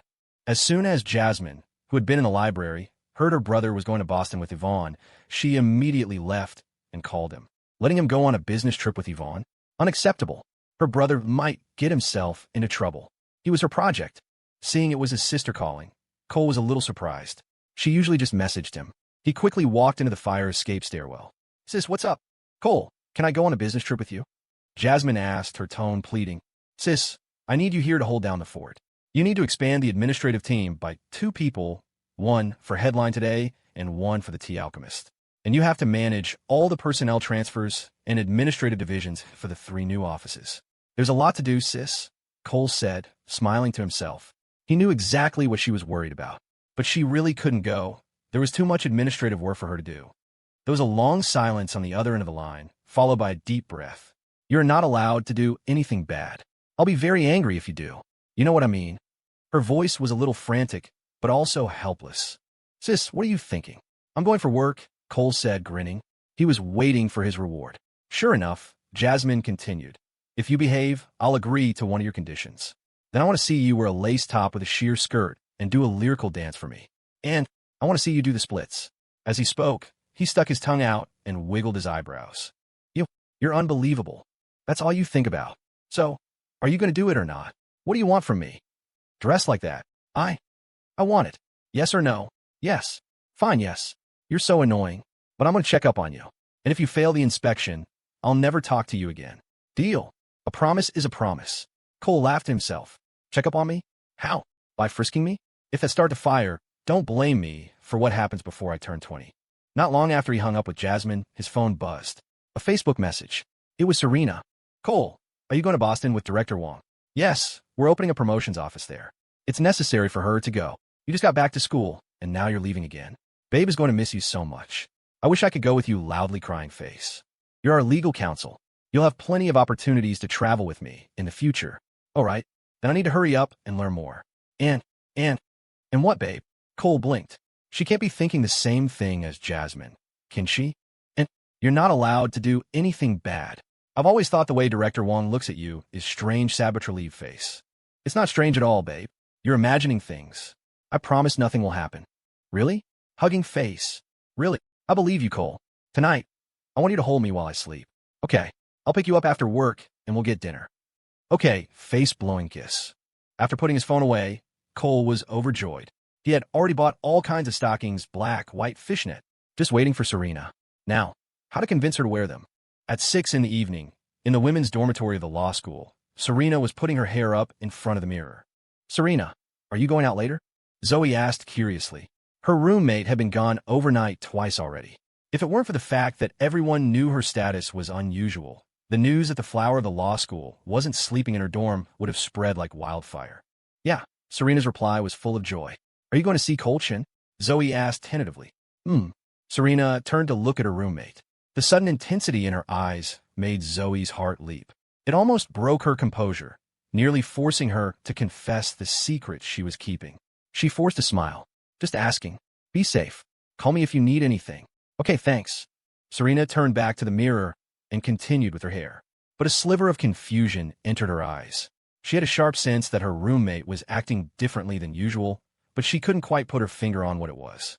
A light drizzle had fallen earlier in the day, leaving the air damp and chilly, but it did nothing to cool the spirits of the students. They walked in pairs and small groups, a current of youthful energy flowing across the Eastwood University campus, enjoying the freedom that came before the real-life game truly began.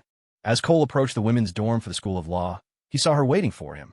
Serena was bundled in a short, white puffer jacket over a camel-colored cashmere dress. Black leggings clung to her long, perfectly curved legs. Cole! Serena's voice was a sweet, drawn-out purr as she broke into a run. Just as she always did, she launched herself at him from a few feet away. Cole caught her in a fluid motion, his arms wrapping around her as her legs locked around his waist. He supported her by her cute, upturned butt, letting her cling to him like a happy octopus. Baby, I missed you so much. Serena nuzzled her cheek against his. Miss me all you want, Cole grinned. Don't hold back. Oomph. You didn't say you missed me. Serena kicked her legs playfully, a hint of a pout in her voice. My thoughts of you have already filled my heart to bursting, Cole whispered, his lips against her ear. The only reason I don't say it is because there's a traffic jam at the base of my throat. Why do you have to say things like that? Tell me more. Serena's face was flushed, her bright eyes shimmering with joy. She rubbed against his neck like a kitten. All right. I'll tell you as we walk. I don't want to walk. You can carry me. So Cole walked, carrying the koala-like girl toward the campus edge. The posture was awkward for walking, but the feeling was unbeatable. They were in their own world. Cole had thick skin. He didn't care about the looks they got. Eventually, though, Serena couldn't take the strange stares from the other students and slid down. Up on the 6th floor of the dorm, Zoe watched her roommate and Cole disappear, stuck together like glue. She pulled out her phone and hesitated for a long moment before letting out a heavy sigh. She selected a contact, typed a few words, and hit send. I'm sorry, Serena. The offer your family made was just too good to pass up. 40 minutes later, Serena, who was happily eating at a bustling row of food trucks, felt her phone vibrate. It was her mom. She shot Cole a quick look and answered. Serena, where are you? Her mother's voice was calm, betraying nothing.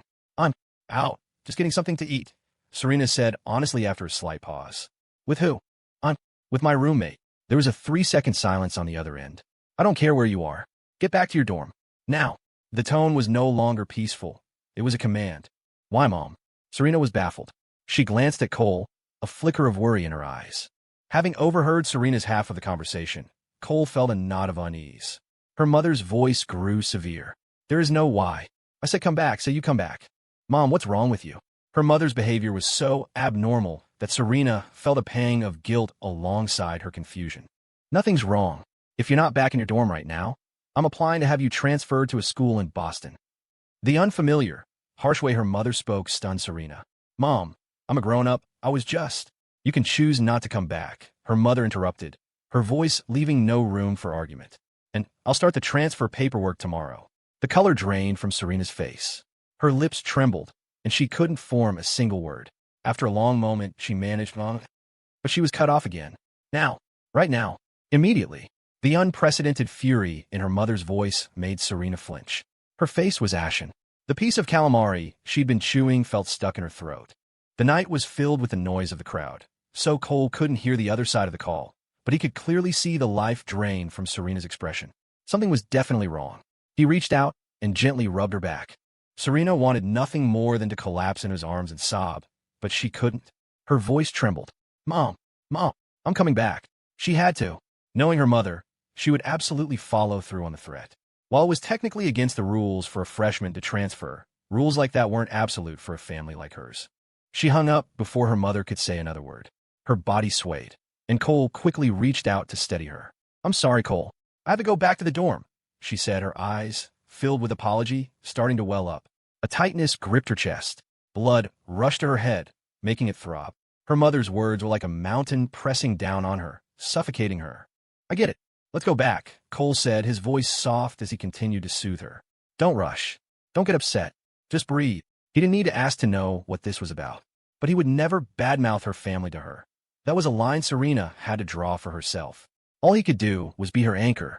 Okay, Serena whispered, a flicker of warmth in her eyes before it was swallowed by anxiety and despair.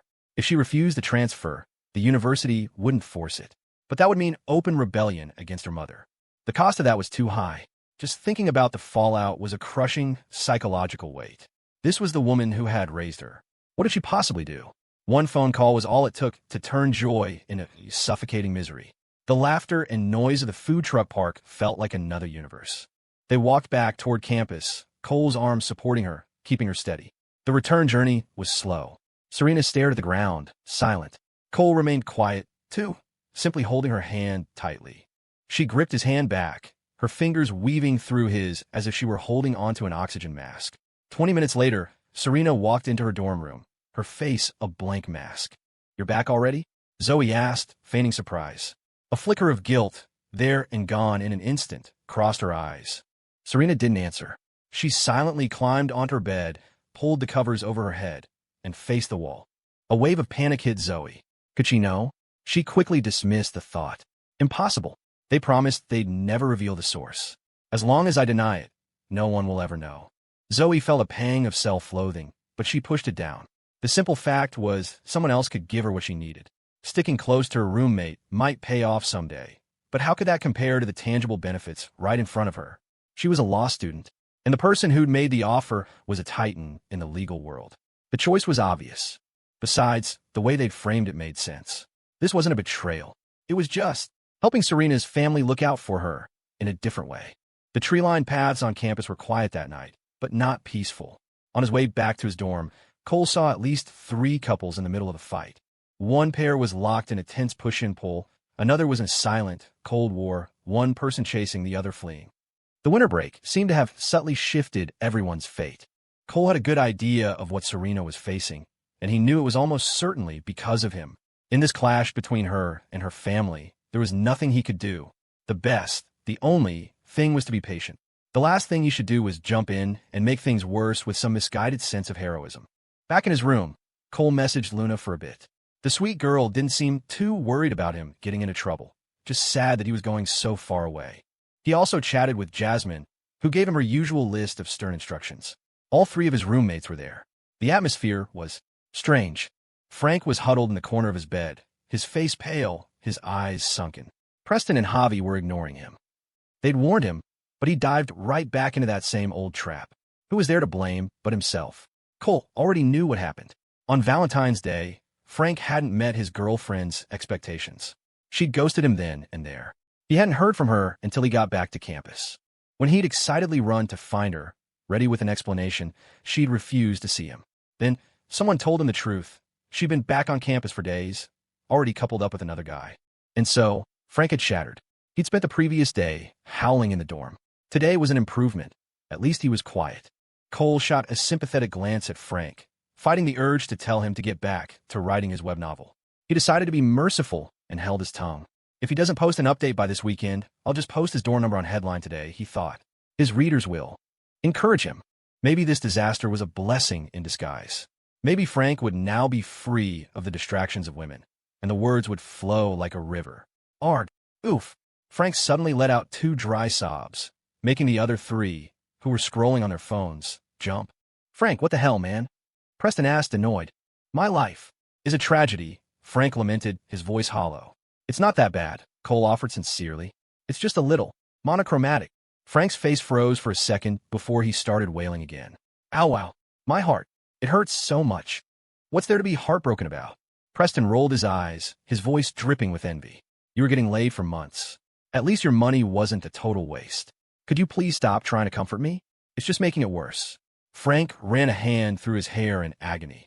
He then declared, with profound despair, this will be a scar on my heart that I'll carry for the rest of my life. If you can't untie the knot, tie it into a bow, Cole said, a phrase from his past life popping into his head. At least it'll look nice.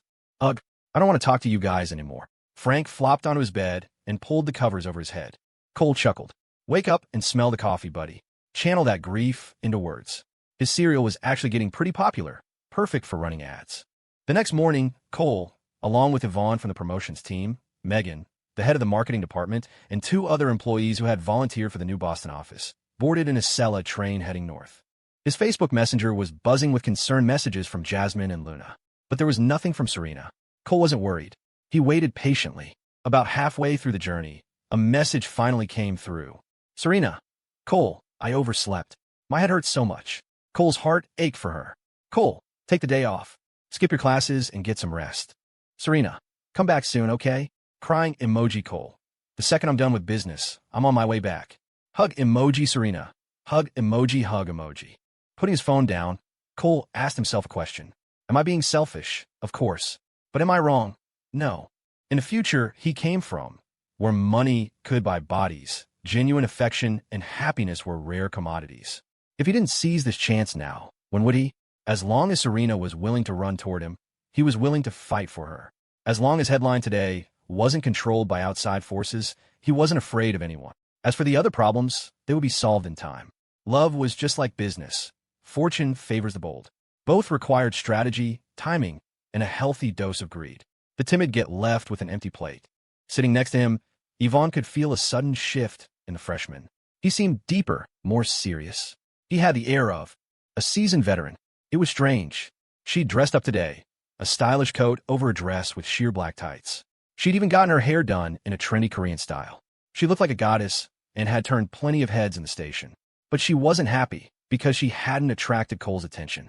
Then again, she thought it's to be expected. I can't compare to those three. Sigh. Why was I born when they already exist? Yvonne's sigh caught in her throat.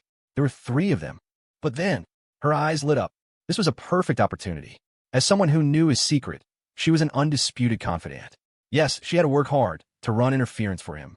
And if things got tough, she could even give him a little push in the right direction. After arriving in Boston, the group of five headed straight for a neighborhood in the suburbs. The reason was simple. The rent was affordable. They couldn't spring for an office building, but a residential apartment would work just fine. Cole knew this area.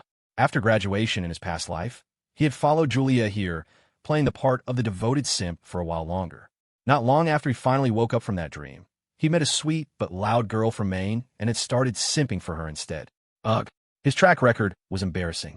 Well, at least I got somewhere with them. He consoled himself. I was only a semi-simp. Mr. Chen, what are you thinking about? Ivon asked, noticing him staring thoughtfully at a row of apartment buildings. Oh, nothing. Just remember an old friend, Cole said, a small smile playing on his lips. While they got to work in Boston, things were heating up in Rockford. Teams of 3 business reps had set up tables at the entrances of several major universities. They had a banner and a folding table with a sign that read in big, bold letters, "Surf the web with headliner." They set up a canopy to block the wind, arranged their chairs, and put up another pull-up banner. News, novels, and new friends, all on headliner. The most popular website for young people. Everyone can be an influencer. They had teams like this at all the busiest campus gates. Other 2-person teams were handing out flyers along the main pathways. The promotion strategy was almost identical to Headline today's, but with even more manpower. In various student group chats, people who'd been hired for part-time work started promoting the news site, talking up how great the experience was, how many beautiful girls were on it. They claimed that the campus queen from Eastwood Tech had already signed up and had a huge number of fans, and was even posting exclusive, spicy photos. Even Preston got a message. He didn't hesitate for a second. Block report done. Why would he betray his own roommate for an outsider? Did they think he was an idiot? Far away in Boston, Cole got the news immediately. He found an internet cafe and logged on to Headliner to take a look. A wave of relief washed over him. A bunch of cheap knockoffs. In the Headline Today developer group chat, Marcus, the cheerful round-faced programmer, typed, "Boss, it's just a copy of Twitter. It's nothing like our platform. They have a novel section like us, but there's no content. They'll have to find writers to fill it," added Leo, the one with glasses. "There's no personalized recommendation feed," Jenna chimed in. "The homepage just shows a few accounts with a big V tag, and their content is just reposted news articles." Wyatt delivered the final verdict. The chances of creating a learning-based search engine are close to zero. Give him another year of study, and maybe he'd scratch the surface. His specialty is front-end frameworks, not algorithms. Good. Let's just focus on what we're doing. The market's big enough. Let them burn through their cash, Cole replied, completely unconcerned after his brief tour of the rival site. The team understood. The strategy was to ignore them and let them make a big, expensive splash. Even if they landed advertisers, they'd still have to honor that 60% revenue share they promised their influencers. In the main company chat, Fiona, the editor, sent a message. "At Cold Shun, people are spamming our site with ads for Headliner." Wyatt replied, "No problem. We were ready for that." The dev team ran a small script, blocking the word Headliner and any variations of it from being posted. Cole added, "Editorial and moderation teams, step up your monitoring. We need to prevent any inappropriate content from appearing. If you see it, ban it. Editorial, add related keywords to the filter. Anything that triggers a review gets kicked back immediately." Got it, boss. Roger. He knew their next move. They'd probably hire people to post explicit content and then report Headline Today to the authorities. Cole wasn't going to be so generous as to let them advertise on his platform. He just blocked them from posting anything at all. Let them choke on it. Using homophones and misspellings would be far less effective. With that handled, Cole sent a few messages to his 3 darlings to keep them from worrying. He was touched that, even under pressure, Serena wasn't taking her emotions out on him, just asking for hugs and kisses. She'd even gone to class that afternoon, clearly in a much better mood. Most girls from his past life would have used the situation as an excuse to pick a fight, ending with the classic line, "When I say it's nothing, it means it's something." A girl this rare, this good, Cole thought, she has to be the mother of my children. Twins, preferably. Yep, he needed to make more money. Money was a son of a bitch, but a useful one. If you threw enough of it at a problem, there was nothing you couldn't beat. He suddenly remembered a line from a movie, spoken by a suave crime boss. "Every man who accomplishes great things does it for a woman." It was true for most men. The next line, however, "I am one of the rare few who doesn't," was a standard few could live up to. That included the jaded, cynical Cole from his past life. In the end, wasn't he just hustling so he could have a girlfriend 10 years younger who wore black stockings? But the current Cole had ascended to a higher plane. He was one of the rare few who didn't live for a woman. He lived for three. Now, that was inspirational. Cole grinned and got back to work. The task of renting an apartment was handled by Megan, the new Boston office manager. A two-bedroom in this area wasn't cheap, a few thousand a month, but it was a bargain compared to a commercial office space. They could worry about a proper office when Headline today was bigger. For now, don't worry about the Ivy League schools. Focus your energy on the other D1 and D2 universities, Cole instructed over dinner. Why, Mr. Chun? Megan asked, confused. Students at Harvard, MIT, and the other top-tier schools don't have as much time to spend on entertainment. Start with the state schools. It was a harsh truth. Cole, a state school alum from his past life, knew it well. Not all of them, of course, but at least 70% of those students were ready to say hell yes to the college party life. I understand, Mr. Chun. Megan reigned in her grand ambitions. Her original plan had been to conquer the Ivies first, to build a prestigious brand. But on second thought, what Cole said made perfect sense. If she weren't working for Headline today, as a graduating senior herself, she'd be focused on her thesis and career planning, maybe even studying for the GRE. The state schools would be an easier nut to crack. The upperclassmen on the team all had a deep respect for their freshman boss. He was level-headed, calm, innovative, and his ideas were ahead of their time. He could personally negotiate deals and had a knack for advertising. And, of course, there was his unstated title as the world's foremost collector of top-tier campus beauties. If they just followed his lead, they couldn't go wrong. Ivon, the head of promotions, loved using Cole's case studies to train her team. His reputation in that department was legendary. After dinner, they went to their hotel. 2 standard rooms and 1 king suite. Ivon was deeply disappointed. Her fantasy of the oops, there's only one room left scenario had evaporated. So close, yet so far. The more those 3 goddesses liked Cole, the more her own heart itched. The team was exhausted from traveling and had a busy day tomorrow, so no one went out. They all retired to their rooms early. Cole had no time to think about Ivon. That night, his messenger barely stopped buzzing. The sense of clean linen, sweet milk, and fresh fruit seemed to have coordinated, sending him a relentless stream of messages. At 10 o'clock, Jasmine stopped texting and called him instead. Cole, are you in bed? Why is it so quiet? Let me hear what's going on outside. Cole couldn't help but laugh.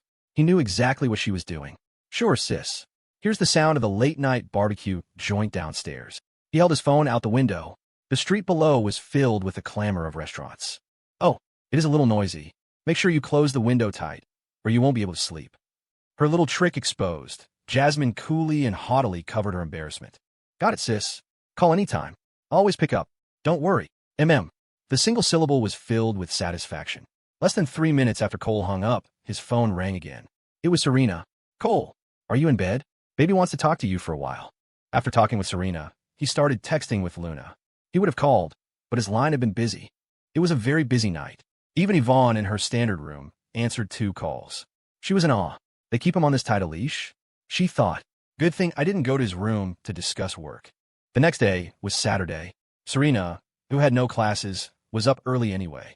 On days when she didn't have an A.M. class, she would always go for a run on the track. Serena, want to go to the library later? Zoe asked, her head peeking out from under her covers. You go ahead. I'll go later, Serena replied, her tone normal, but she had declined the invitation. Okay. Zoe felt a prickle of unease, a wave of guilt. Normally, Serena would never turn down a trip to the library. Did she find out? Serena did suspect Zoe. Of course, it could have been one of her other roommates, too. Otherwise, how would her mother have known her exact whereabouts? But as a law student, she couldn't make accusations without evidence. Confirming her suspicions wouldn't be hard. All it would take was a little fishing expedition. Once her Cole was back, she could set the bait. On the way back to her dorm, her phone rang. It was Jasmine. Hello, Director Young. It's after hours. You can just call me Jasmine. Are you free today? We need to redraft the advertiser and model contracts. I could use your help looking them over. I'm free. Morning or afternoon? Let's do morning. 10 o'clock at the Tea Alchemist. Okay. Serena was thrilled to be able to help Cole. It felt good to be needed, especially when that need came without any other strings attached. It relied solely on her own professional knowledge. She'd been teaching herself contract law lately, mastering the most common clauses, just hoping for a chance to be useful. The last of the gloom in her heart seemed to dissipate. Combined with the post-run sweat, her whole body relaxed, the tension from the other night finally gone. Serena returned to her dorm, showered, and prepared to go out again. "Where are you going, Serena?" "Wanting to come with." Zoe was still in bed. "It's okay. I have something to do at the Law Society," Serena said, glancing at her roommate. Until she identified the mole, she would act as if everything was normal. "Oh, okay. I'm going to sleep a little longer then." Zoe avoided her gaze, pretending to be exhausted and closing her eyes. The weather today was a little clearer than yesterday. As Serena walked across campus, her graceful figure and refreshingly pure beauty turned many heads. But the exquisitely cool expression on her face was a clear sign. Keep your distance. No one dared to approach her. It wasn't just that they felt inadequate. They knew instinctively that they'd be shot down in flames. When Serena arrived at the Tea Alchemist, she found Luna was already there. "Serena, what can I get you?" "My treat," Jasmine called out from a round table in the corner.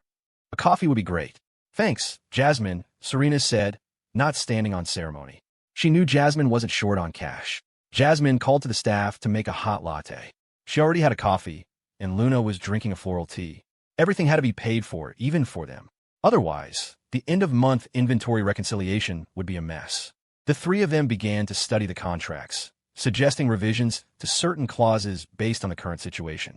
Luna, as the finance person, needed to understand these things too. As they were talking, a group chat notification pinged on their phones. They all pulled them out. It was a message from Cole in the main company chat. "Cole, let's launch a winter break stories event. Encourage users to post about interesting things they did over the break. The post with the most likes gets a cash prize. At Whitney Yuan, have the planning department flesh out the details. At Wyatt, have the dev team create a few photo collage templates for users who don't have video." "Got it, Roger." The three girls also replied with a "got it." At that moment, Jasmine felt a strange sensation. The boy she'd practically raised was now someone she had to reply to with a formal "got it" in a company chat. It was so. It gave her a sense of, my little tree has grown tall. A surge of pride washed over her. Even though it was Cole's own effort, she felt a part of his success. She couldn't resist sending him a private message. "Take care of yourself over there. When you get back, I'll have a reward for you." She thought, "Lace it is then. It wouldn't be the first time I've done something embarrassing for him." To her left, Serena was smiling as she typed her own message to Cole. "Baby, I miss you so much. When are you coming back?" Every time she thought of him, her heart felt at ease. All she wanted was to live every day happily and freely like this. And to Jasmine's right, Luna was also texting him, "Brother, make sure you eat on time. Don't get too tired." Her message was much more reserved, filled with quiet care. The man far away in Boston was like a great, shining Buddha statue in the center of her heart, radiating light and suppressing all the darkness around her. After sending their messages, the three girls nonchalantly put their phones down and went back to the contracts. A moment later, Luna's messenger dinged first. "Sorry, Director Yang," she said, glancing shyly at the other two before opening the message. Her heart instantly filled with joy. It was from Cole. "I know, Lou. I haven't been eating well these past 2 days.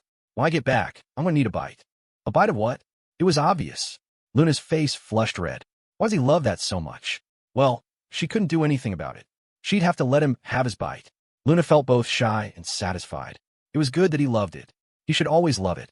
As she was thinking about how to reply, she felt something was off. She looked up and met two strange, probing gazes. She smiled awkwardly and put her phone down. Now was probably not the best time to be chatting. Ding, ding, ding, ding. Serena's messenger went off. Just as she picked up her phone to open it, Jasmine's chimed as well. Serena glanced at her screen and giggled. It was her Cole. "I'll be back as soon as I'm done here. I miss my adorable baby so much too." Serena's brain turned to mush. The pressure from her mother was instantly chased away. I want him to hold me while I sleep. But he's such a pervert. Sitting in the middle, Jasmine tapped open her messenger while glancing at the giggling Serena. She felt bewildered. What's wrong with her? Why is she suddenly acting like an idiot? She looked at her own phone. Sure enough, it was a message from her little brother. "I want to see the lace. The kind with straps. I want you to dance for me in it." Jasmine felt a surge of shame and indignation. That little brat has such a dirty mind. No, this was the last time. She couldn't indulge him any further, or he'd start asking for other things. Who knows what he wanted to wear? It was mortifying. When she put her phone down, she was met with two equally strange looks. The ever-elegant and aloof Jasmine Yang was making that kind of expression. Is she seeing someone? Serena and Luna both knew that look. It was the face a woman made only when she was looking at a man she liked. So, did Cole know? The three of them looked at each other, then quickly looked down. Then they looked up again. Jasmine spoke first. Was that a message from Cole? Her gaze sharpened, vigilant, not missing a single flicker of emotion on their faces. Wah. Serena and Luna froze simultaneously. She knows? For a moment, they didn't know how to respond. It felt like something they shouldn't admit. Jasmine fixed her gaze on Luna and asked again. Was that from Cole? Under the intense scrutiny of the other two, Luna panicked. She wanted to say yes, but the word wouldn't come out. But their expressions just now, they were too strange. Suddenly, a bizarre mix of possessiveness and competitiveness surged through her, daring her to act. The words finally escaped her throat. Why, yes. Jasmine's expression didn't change, but her eyes narrowed slightly. She smiled, as if asking casually, what did he say? Beside them, Serena's ears perked up. He said. Luna's panic returned, and the wave of competitiveness retreated just as quickly. She couldn't possibly say he wanted a bite. What did he say? Jasmine pressed, still smiling. Luna's mind raced. An idea struck her. He was just asking about the expense request for the new office. Oh, Jasmine didn't quite believe her. You make that face over an expense report? But she couldn't push it further without seeming invasive. Peeking at someone's phone was out of the question. She turned to the bewildered Serena. What about you? Did Cole need help with something? Me? Serena was momentarily stunned. 120% of her wanted to tell them exactly what he'd said, to prove that he was her Cole. But given the situation, it had to remain a secret. After a brief hesitation, she said calmly, Cole was reminding me to be aware of any potential legal risks. All right. Jasmine nodded with an expression of deep understanding, already plotting her next move to probe deeper. It was too dangerous not to, especially with Serena. Just then, Serena and Luna asked in unison, What about you, Jasmine? After they spoke, the two girls looked at each other, blinked, and shared an awkward smile. Me? It was from Cole, too, Jasmine said coolly. As the administrative director and his older sister, getting a message from him was perfectly normal. Seeing their expectant faces, she said calmly, it was just about personnel registration, social security, things like that.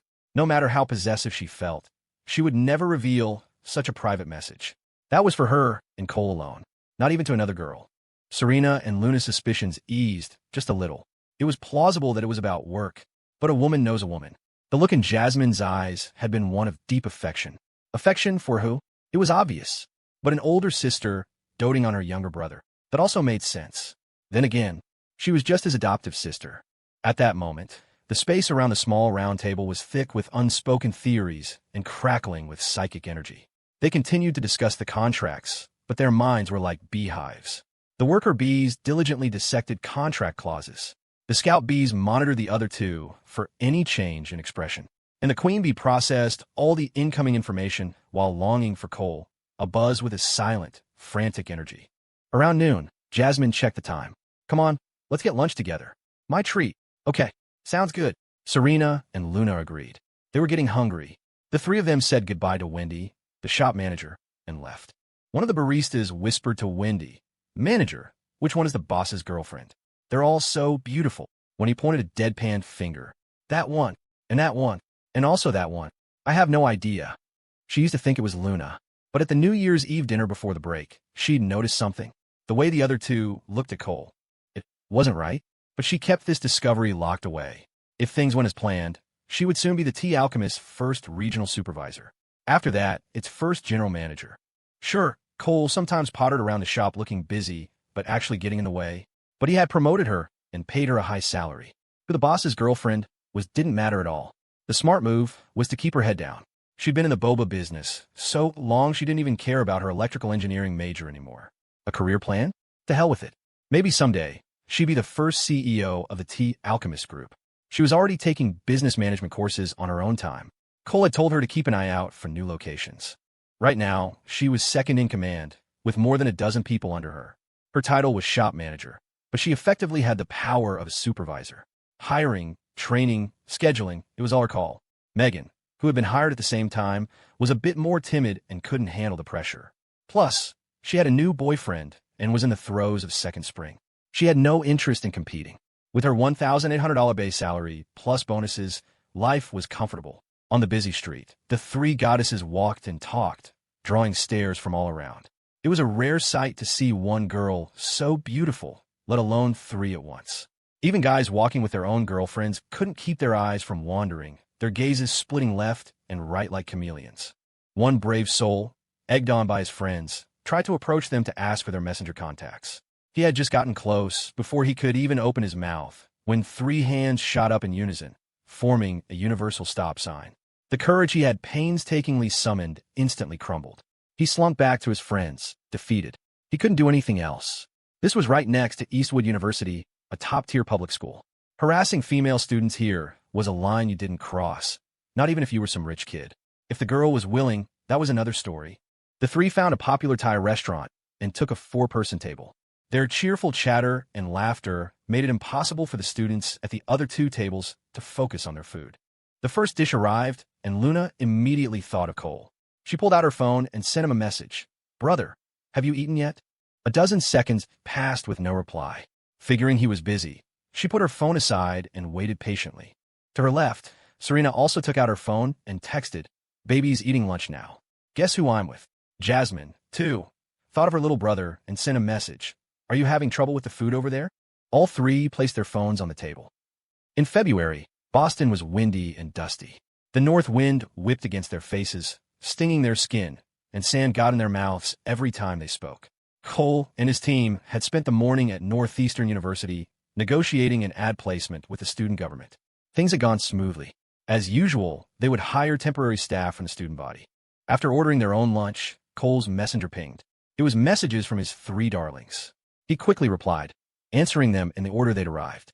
To Luna, "About to eat," you to Serena. "With that roommate of yours?" To Jasmine, "Didn't order anything spicy. Just need to get full." He sent the messages, put his phone down, and started discussing the next steps with Ivon and the team. Back in Rockford, ding, ding, ding, ding. Luna immediately grabbed her phone and opened it. A smile unconsciously spread across her face. "Is that from Cole?" A head leaned in close from the side. Luna instinctively flipped her phone screen down. Serena didn't see the whole message, but the two words Luna had sent, "brother," burned into her vision. "Brother?" Serena's heart clenched. "You call Cole brother?" she asked, her face a mask of curious smiles, but her eyes were filled with confusion and alarm. Why does she call him brother? And why did Cole reply to her first? A terrible premonition began to form in Serena's mind. The word immediately caught Jasmine's attention. Her eyes narrowed. "Brother?" Luna calls Cole brother? Then again, it wasn't entirely out of character for Luna. But what kind of brother? That was the real question. Just then, Serena's messenger pinged. She glanced at it but didn't reply. Her mind was consumed with the word brother. Jasmine also looked at her own phone. Her expression was calm. She ignored it. Yes, I do. I mean, sometimes I call him that," Luna stammered, her eyes darting away. She could feel the shift in the other two's demeanors. She wanted to summon the courage to just tell them about her relationship with Cole, but one was his sister, the other his classmate since middle school. She couldn't compete with that kind of history. A strange wave of guilt washed over her, as if she'd stolen something from them. It was a bizarre, panicky feeling. "When did you start calling him that?" Jasmine asked, her voice pleasant. Just, last year," Luna said, her head bowed, looking for all the world like a nervous girl seeking her boyfriend's family's approval. "Did he ask you to call him that?" Serena suddenly interjected. "And no, I wanted to," Luna mumbled, her head sinking even lower as she twisted her fingers. A sense of injustice began to well up inside her.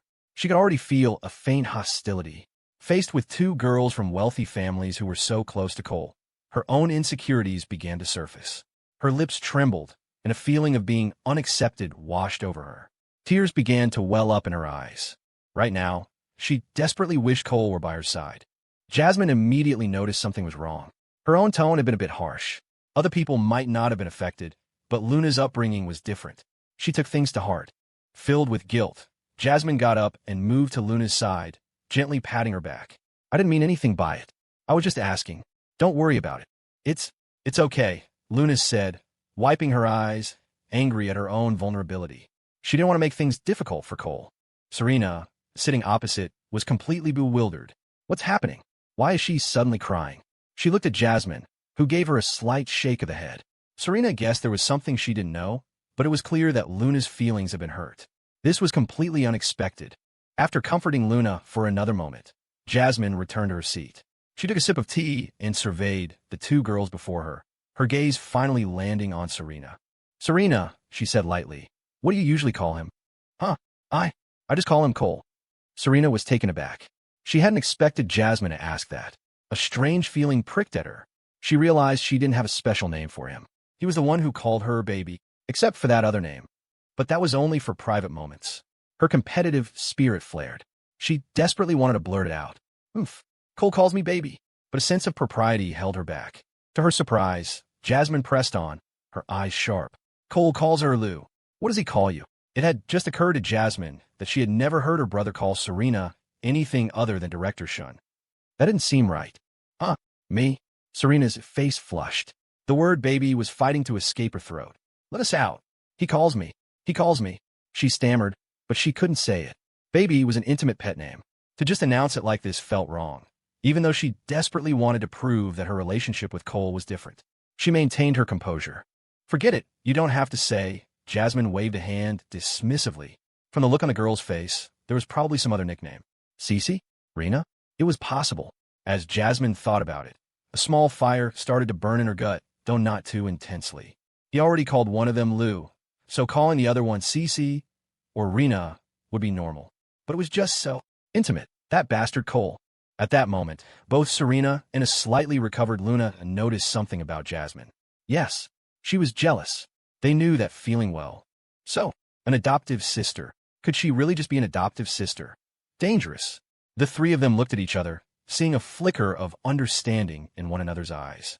The truth wasn't entirely clear, but the air was thick with a mix of suspicion and possessiveness. None of them were stupid, but without concrete proof, they couldn't jump to conclusions. Speculation was one thing. Making a scene was another. That would be a foolish move, benefiting no one. Not themselves, and certainly not Cole. The food arrived. 2 meat dishes, 2 vegetable dishes. But their appetites had waned. They were all lost in their own thoughts. "Let's all show the last message Cole sent us," Jasmine suddenly declared. She opened her chat and grandly displayed the screen, her hand conveniently covering the messages above. The whole thing about lace sounded like she was trying to seduce her own brother. There was no way she was letting them see that. Serena and Luna quickly glanced over. The last message seemed normal. But what was her hand covering? "You two show yours too," Jasmine urged. It was necessary. At the very least, it would help determine who Cole was closest to. It was normal for girls to like him. He was amazing. But was Cole actively encouraging them? That was the important question. Serena and Luna exchanged a look, both biting their lips. Finally, they mimicked Jasmine holding up their phones. 3 heads huddled together. Serena's was normal, but she was gripping her phone so tightly it was suspicious. "Luna's about to eat you." Huh? The missing punctuation, was it intentional or not? Faced with 2 questioning gazes, Luna's face turned bright red. And maybe he forgot the punctuation. She honestly didn't know if Cole had done it on purpose. Because he didn't want to eat Lou, but could she say that? They'd think she was shameless. Jasmine sullenly retracted her phone. But now Serena and Luna were both looking at her. "You're his sister, aren't you? What are you hiding? What kind of unspeakable secret could his sister have? It doesn't make sense. Something's up." Jasmine's face grew hot under their stares, but she struggled to maintain her composure. There was no way she could let them see that message. It didn't fit her image at all. The 3 of them ate their meal in sullen silence, each lost in her own thoughts, but united in their desire to ignore a certain someone. Despite this, they all professionally finished drafting the contracts after lunch. In Boston, Cole had been running around all day. When he got back to his room that night, he noticed something was wrong. Why were there no new messages? After a shower, he sent a message to Jasmine. "Sis, things went pretty well. I'm heading to Austin tomorrow or the day after." Half an hour passed. Cole was starting to get sleepy when a reply finally came. Hiss. Something was definitely wrong. Cole decided to test the waters. He sent another, cheekier message. "Sis, when I get back, I want to see the lace." This time, Jasmine replied instantly. "Lace your head. How about I get you a pair of big cotton sweatpants? You want to see those?" Cole felt as if he'd been hit by a stun gun. What is going on? His mind spun 1,000 revolutions in a second. Something was definitely up. Everything was fine during the day. Calm down. Calm down. He tried sending a message to Serena. "Baby, are you asleep?" 20 minutes later, a reply came. "You have the wrong number. There's no baby here." Oh. Cole's scalp started to tingle. He took a deep breath and messaged Luna. Lou, you asleep? 5 minutes later, a message from her arrived. That was relatively fast. Asleep.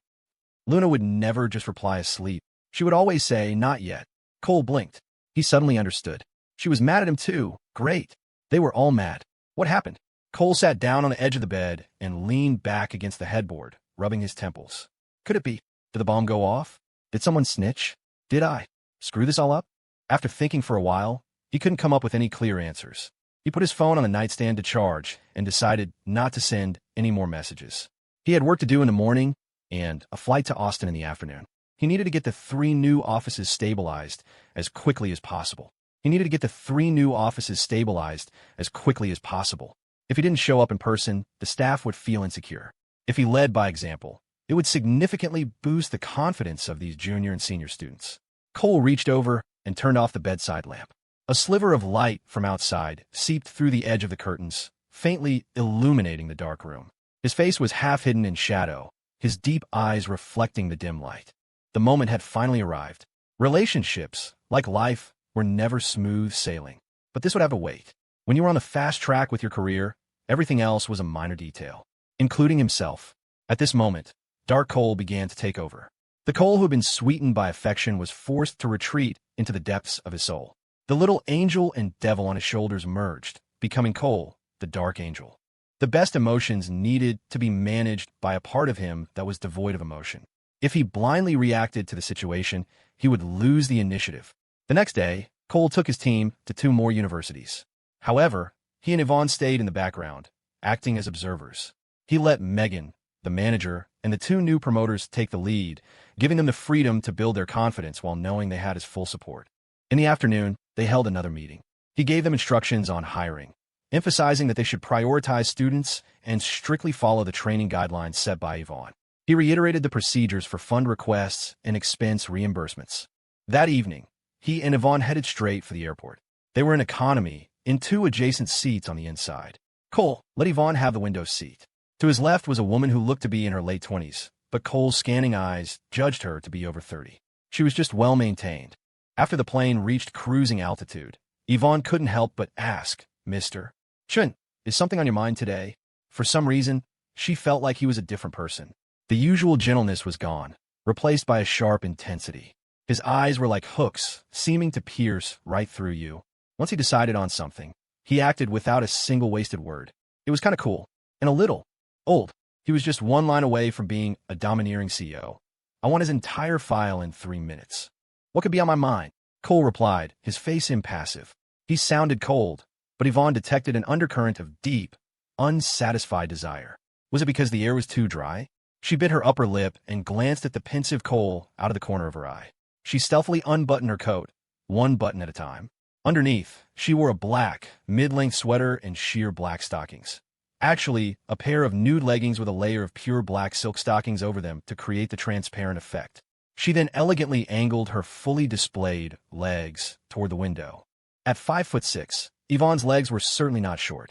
The display, especially in the corner of the innermost seats, had a certain allure, creating a sense of restless excitement, a feeling that one could get away with something without being noticed. Yvonne leaned against the window, pretending to gaze dreamily at the clouds outside, but stealing glances at Cole from time to time. After a while, she finally saw his Adam's apple bob as he swallowed.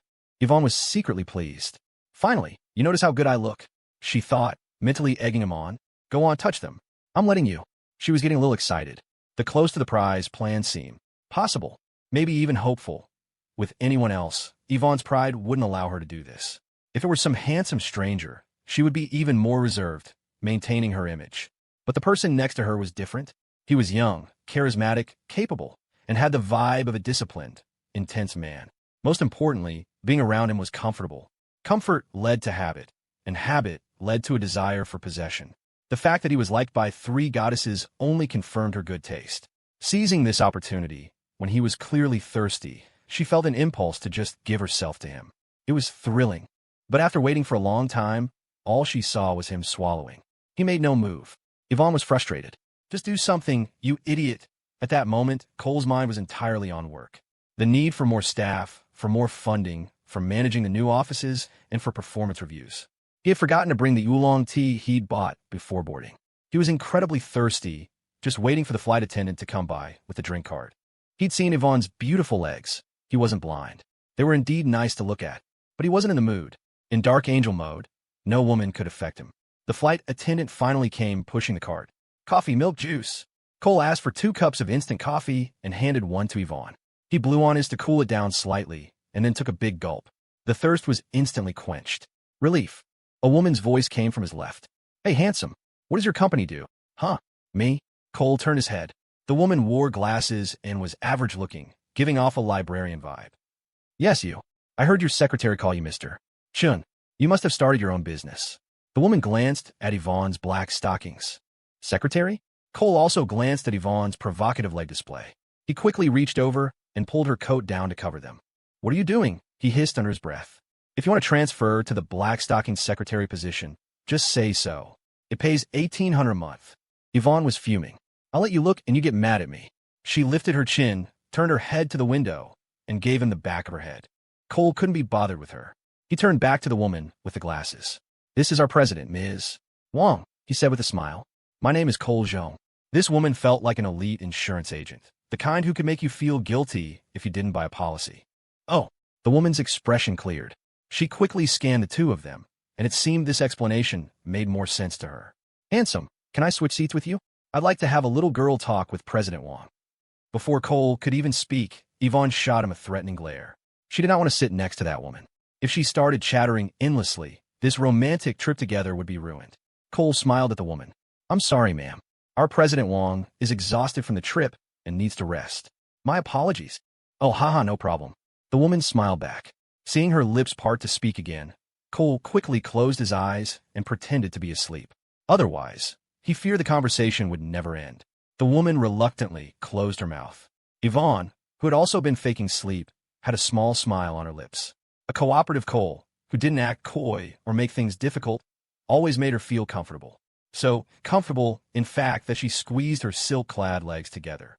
Their office in Austin was located in a district full of student housing near the university. It was already past 9 at night when they arrived. The two of them found a hotel to check into. At the front desk, Cole watched in silence as Yvonne held up a single-room keycard.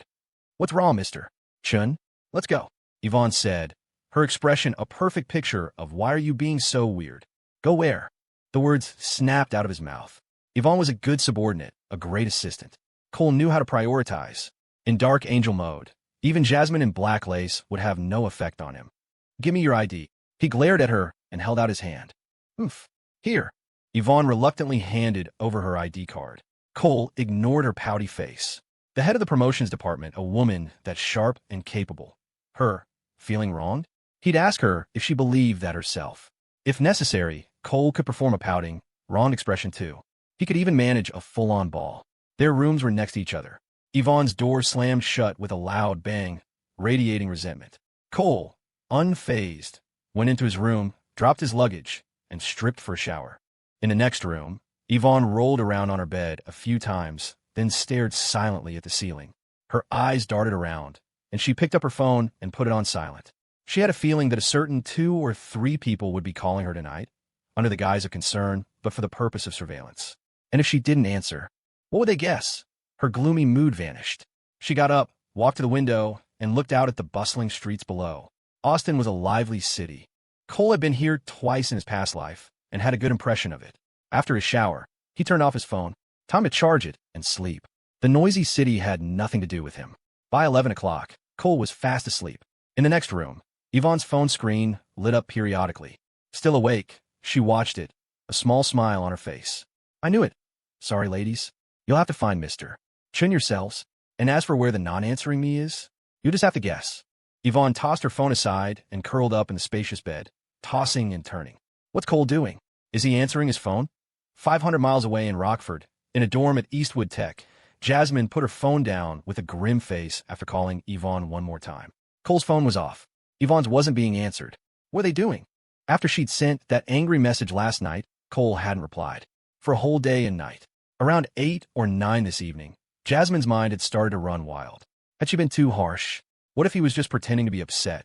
When she'd suspected that Cole had feelings for Serena and Luna, she had been genuinely angry. And jealous. It felt like her most precious treasure was about to be stolen. She wanted an explanation from him. She wanted him to throw himself into her arms, to cling to her, and tell her it wasn't true. But when she couldn't stand it anymore and sent him a message, there was still no reply. She called him. His phone was off. Jasmine's heart sank. She immediately thought of the vibrant, energetic Ivon. It couldn't be, could it? She immediately called Ivon, but no one answered. It couldn't be. Cole, don't. No, no. Compared to Serena and Luna, she was much more worried about Ivon. That woman was a she-wolf. She would eat him alive. Jasmine tossed and turned, her heart filled with anxiety. She kept replaying her words, wondering what kind of damage they might have caused him, while also terrified of losing him. It was agonizing. Meanwhile, in a dorm at the Eastwood University School of Law, Serena was facing the same situation. She had also called Ivon. She was also replaying her words. Cole loved calling her baby, and she had told him there was no baby there. He must be so hurt. He must be so angry. And that Ivon wasn't bad-looking. What if Cole, in his emotional state, just did something? What should she do? In a dorm in the accounting department, Luna was also wide awake. She had sent messages. No reply. She had called. His phone was off. She hadn't tried calling Ivon, though. Luna was filled with regret. She shouldn't have replied to her brother like that. He was so good. It was normal for other girls to like him. And those two were so close to him already. He hadn't even done anything wrong. Was she being unreasonable for suspecting him over something she hadn't even seen? What if more and more girls liked him in the future? Was she going to be suspicious of all of them? Thinking about how good Cole had been to her, she regretted it even more. And what if? What if Cole was so disappointed he stopped talking to her?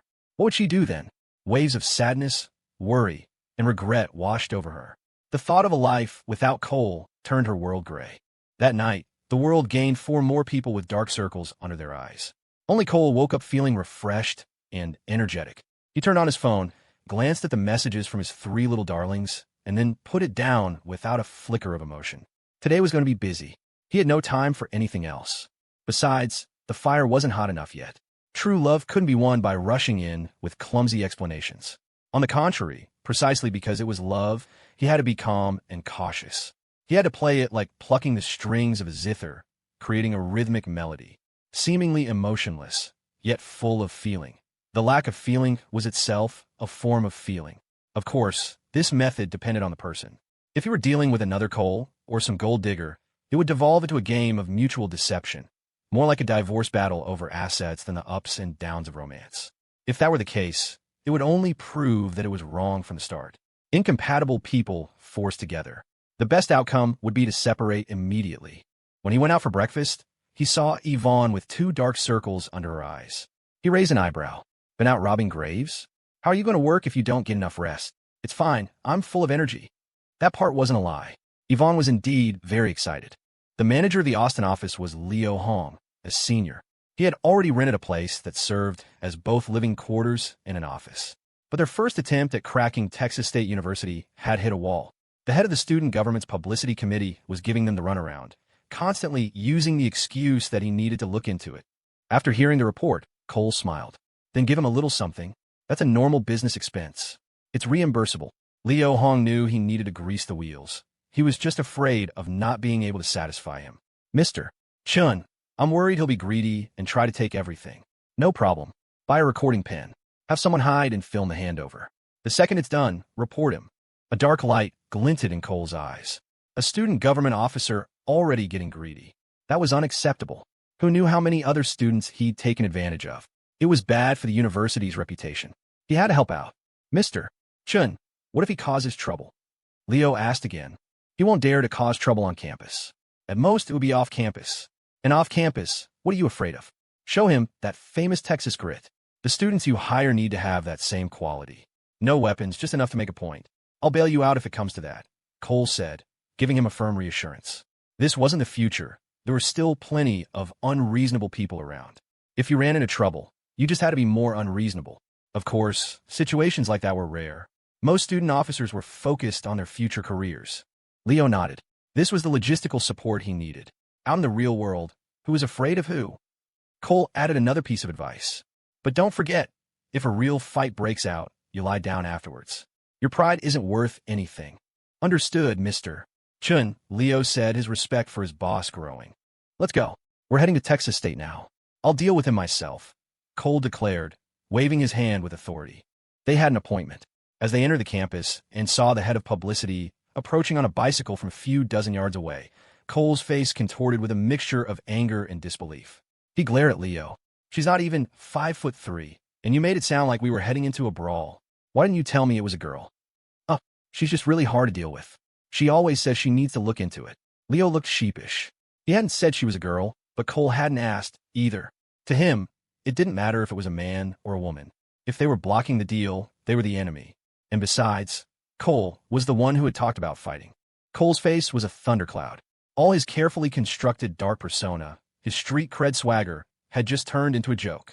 He'd even given instructions about being tough, lying down, bailing people out. Jesus Christ. When the publicity head reached them, Cole pasted on a brilliant smile and stepped forward. Hi there, Ashley. Why the new face? Isn't he in charge? The petite senior looked confused, glancing from Cole to Leo. She was cute, with long dark hair and expressive eyes. Before Cole could speak, she said quickly, "Don't switch people. It's bad luck to change generals mid-battle." Her tone was surprisingly reproachful. Cole was stunned. What is going on? How did I become a bad guy? Our boss isn't replacing me, Leo quickly explained. He was just passing through and wanted to check in, since you kept saying you needed to look into things. I thought maybe I wasn't important enough. I said you should take me out to eat to look into it. Not that I needed to look into it. Have you not cleaned your ears in years? The girl's eyes widened, her voice indignant. You said you would look into it after we ate? I'm pretty sure that's what you said, Leo replied, his face a mask of confusion as he tried to remember. You're an idiot. A deaf idiot. Fine, forget about the meal. Do whatever you want. Go sign the damn papers. She rolled her eyes, angrily pedaled her bike, and turned around, completely ignoring the great Mr. Chun. Mr. Chun was furious. He glared at Leo. Fine, you're really something else. Get hiring. If you don't conquer all of Austin this year, you can forget about your bonus. He never would have guessed that the clean-cut Leo was deaf. Wow, love at first sight. When had Cole Chun ever received such treatment? Life was unfair. Mr. Chun, don't get me wrong, she really didn't say that, or maybe. Her voice was a little quiet. Leo looked wronged. He had genuinely misheard her at the time. Just solve it. I want every student in every university in Austin using Headline today. If you can pull it off, I'll double your year-end bonus. Cole wasn't kidding. Austin had a ton of universities. It was a huge market.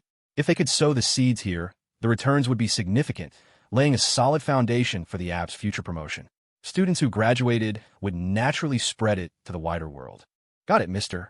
Chun. Leo was wide awake now. With money on the line, he was willing to make any sacrifice.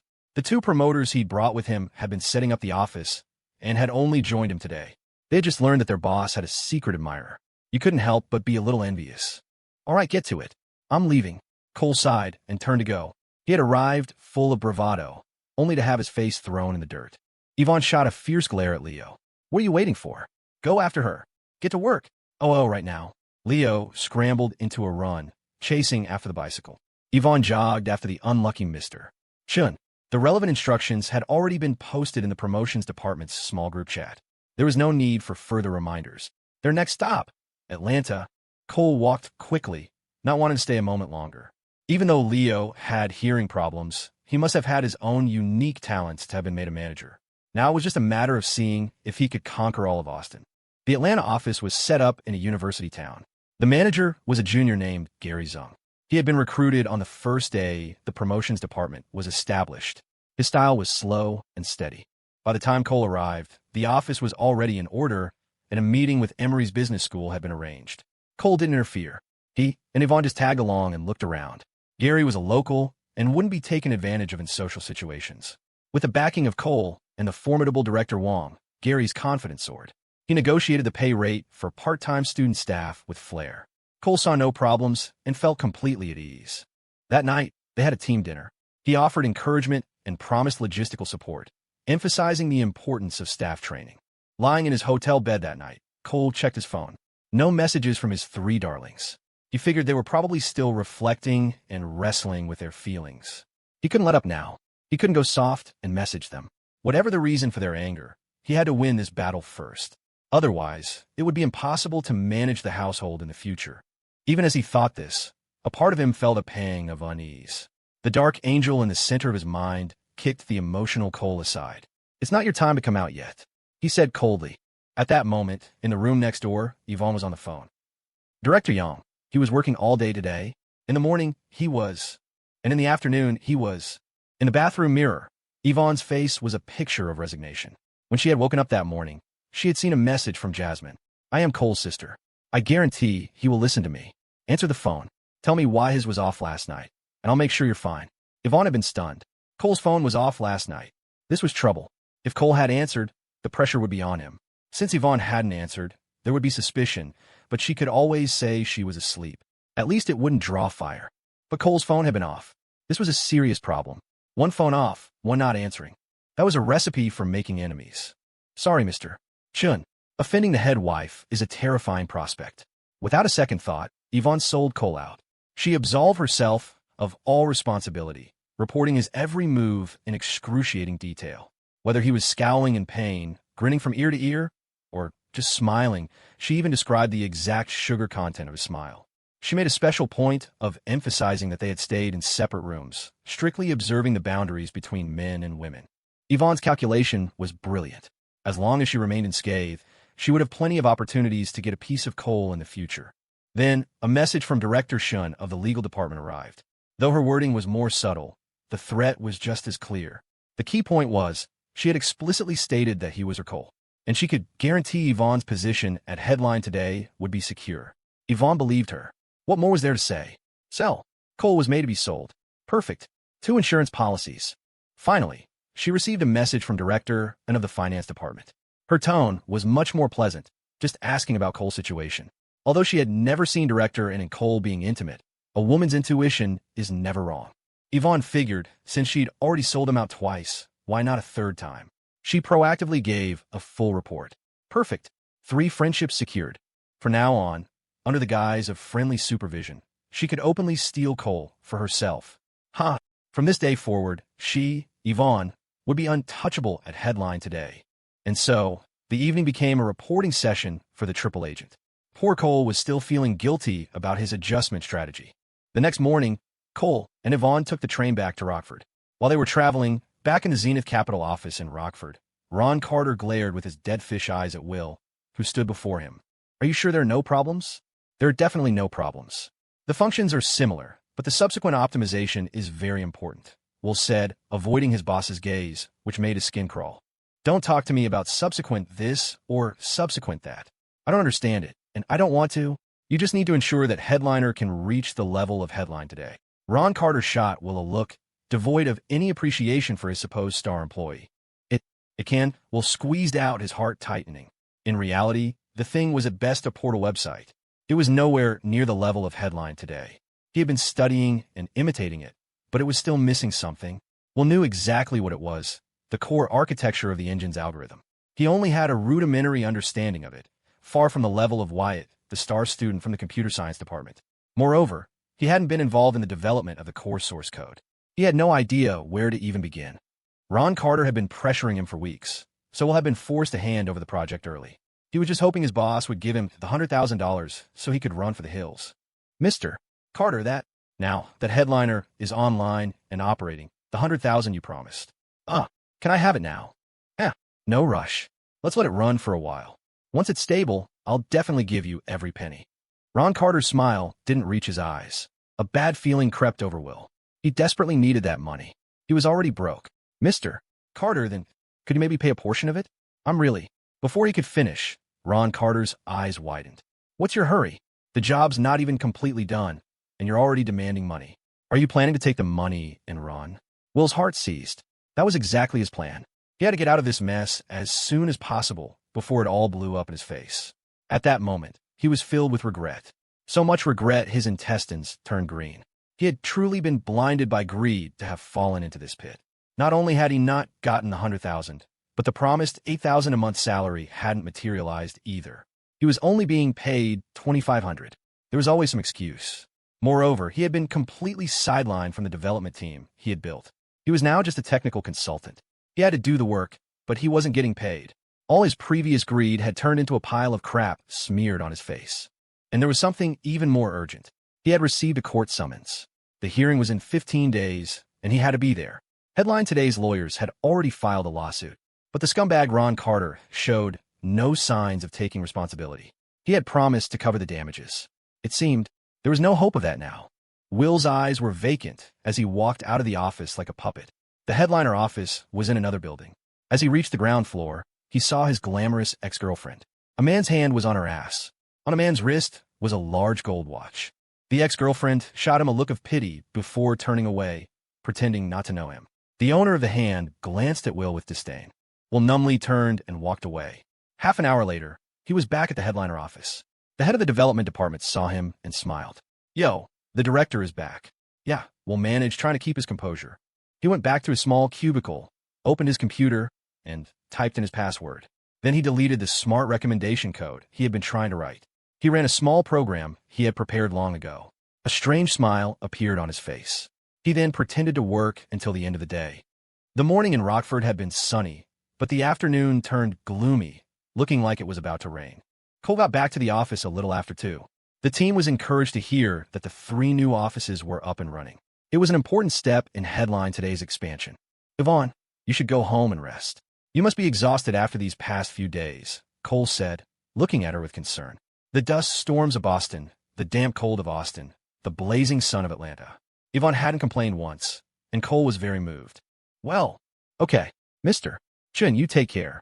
You've worked hard too. Ivon almost blurted out, you take care of yourself. She gave him a concerned look and scurried away. Cole had just sat down when Wyatt, the head of development, suddenly spoke up. Mr. Chun will want to meet with you during lunch break tomorrow. Do you want to see him? Cole thought for a moment and nodded. Tell him to come to the small conference room. I heard from some people in the student government that he's been in a really bad state lately.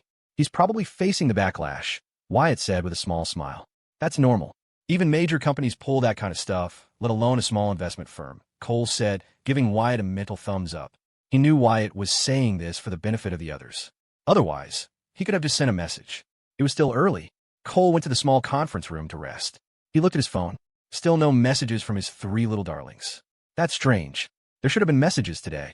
Just as he was thinking that, his messenger pinged. It was Jasmine. Cole, have you been ignoring me because you're busy? Or did what I said upset you? Cole grinned. Hee, here we go. He leaned back comfortably, propping his feet up on the conference table. Then, unhurriedly, he replied, a little busy, and yeah, a little upset, but it doesn't matter anymore. I don't know why you're suddenly treating me like this smile emoji. Did you meet some handsome guy with an 8-pack smile emoji? It's okay, I obviously can't compare. I have to get back to work now. With that passive-aggressive masterstroke, Cole seized the initiative. He knew this move would work on his sister. Cole wiggled his feet smugly, tossed his phone aside, and closed his eyes to rest. Jasmine's message had arrived. The other 2 will be close behind. No rush. Hold the line. A minute later, the glass door behind him slid open, followed by light footsteps. Cole, thinking it was Whitney or Fiona, kept his eyes closed and said casually, what's up? Can it wait? I'm just going to rest my eyes for a bit. Didn't sleep well last night. Didn't sleep well? Were you out robbing graves? And didn't you say you had to work? Jasmine's cool voice sounded from right behind him. Jasmine, Cole's brain short-circuited. His first instinct was to pull his feet off the desk, but he immediately crushed the thought, his mind racing through 1,000 different scenarios. In a split second, he landed on a strategy. Stay calm. Stay committed. Be deep. Be sad. Be disappointed. But don't show weakness. Otherwise, the whole act was for nothing. Cole kept his eyes closed, his face a mask of stoicism, the picture of a man bravely enduring his pain. His voice was a low murmur. Yeah, didn't sleep well. Too much to do. Figured I'd grab a nap, so I have the energy to work. He was confident this would work on Jasmine. In his past life, you could have wrinkled your face into a ball of used tissue paper and no one would have given you a second look, other than a maybe snap. Who are you trying to impress with that sour face? But Jasmine would soften. She'd show concern. He just had to hold his ground, stay reserved, not give in the moment she tried to comfort him. He had to make it clear who was in charge here. A moment later, Cole caught a delicate, fresh scent, very close. Here it comes. But Jasmine didn't say a word. She leaned in, studying his face. Her eyes held a mixture of emotions. 70% tenderness, 20% exasperation, and 10% amusement. She knew he hadn't been messing around, and a quiet relief settled in her heart. This little devil had been putting on acts since they were kids. She was used to it. Seeing him pull this wounded puppy routine made her want to laugh, but it also tugged at her heart. It was infuriating. It was complicated. She brought her face close to his neck, sniffing a few times. Then, she nibbled his earlobe, her voice a deliberate, breathy whisper. Why couldn't you sleep? That sultry, husky voice drilled straight into his brain, and a wave of desire washed over him. He almost lost his composure. Hold it together. Stress, Cole answered, his voice still low. Too much on my mind. The Austin launch hit a snag, so I had to go down and help sort it out, then rushed straight to Atlanta. At the mention of Austin, Jasmine bit the inside of her cheek to keep from laughing. She'd already received a detailed report on that particular fiasco. She pressed her cheek against his, her voice a low purr. Is that what you're stressed about? Or are you stressed about some handsome guy with an 8-pack? The voice, more seductive than he'd ever heard it, sent his heart into a frantic rhythm. Blood rushed through his veins. Damn it, I don't know how much more of this I can take. He heard Jasmine whisper again. Come on, let's see your 8-pack. Without waiting for a response, she yanked up his thermal shirt. Then, she let out a theatrical gasp. Oh, not 8-packs. Just one. Cole's pride took a hit. So what if it was 1 pack? It was fine. Easy to scrub in the shower. And it was soft. Suddenly, a pair of ice-cold hands pressed against his stomach. A shiver racked his body, but he instinctively held still. So soft, Jasmine purred, a fond, satisfied smile playing on her lips. Sis likes your 1 pack just fine. That was her Cole. No matter how cold her hands were, he'd always be her personal furnace. Her words sent a jolt of pride through him, and his resentment toward 8-packs vanished. He kept his eyes closed, already plotting how to get her to admit why she'd been so upset the other day. But his self-satisfaction lasted only a few seconds before he felt a light slap across his mouth. Ow, what was that for? Cole mumbled, rubbing his lips. He opened his eyes to see Jasmine's mock-angry glare. Liking you is one thing, she said, her voice sharp, but going dark on me is another. She reached out, grabbed his ear, and gave it a hard twist. Her brows furrowed as she growled. You actually dared to go dark on me. Do you have any idea how worried I was? Huh, ow, ow, ow. Gently. It's gonna come off, sis. Cole yelped, his head tilting as he winced in pain. This was the Jasmine he knew. 1 second to the next, she could be a completely different person. If it comes off, I'll sew it back on. Getting bold, are we? Daring to disappear on me. I told you to behave. Is this what you call behaving? One ear wasn't enough.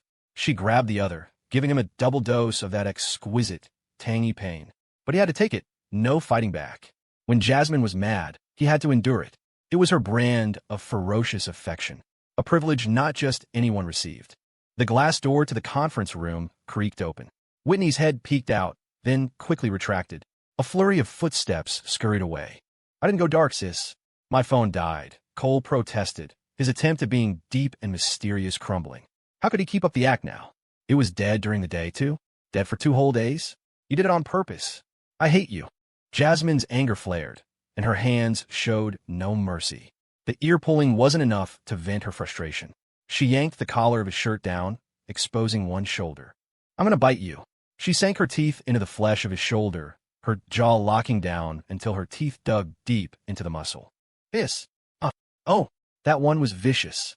Pain shot through him, and his mouth fell open. He instinctively tightened his grip on the back of the chair, but at the same time he relaxed his shoulder muscles, letting her get a better, more satisfying bite. To an outsider, it would have looked like a zombie attack. A full minute passed before she finally let go, her face flushed.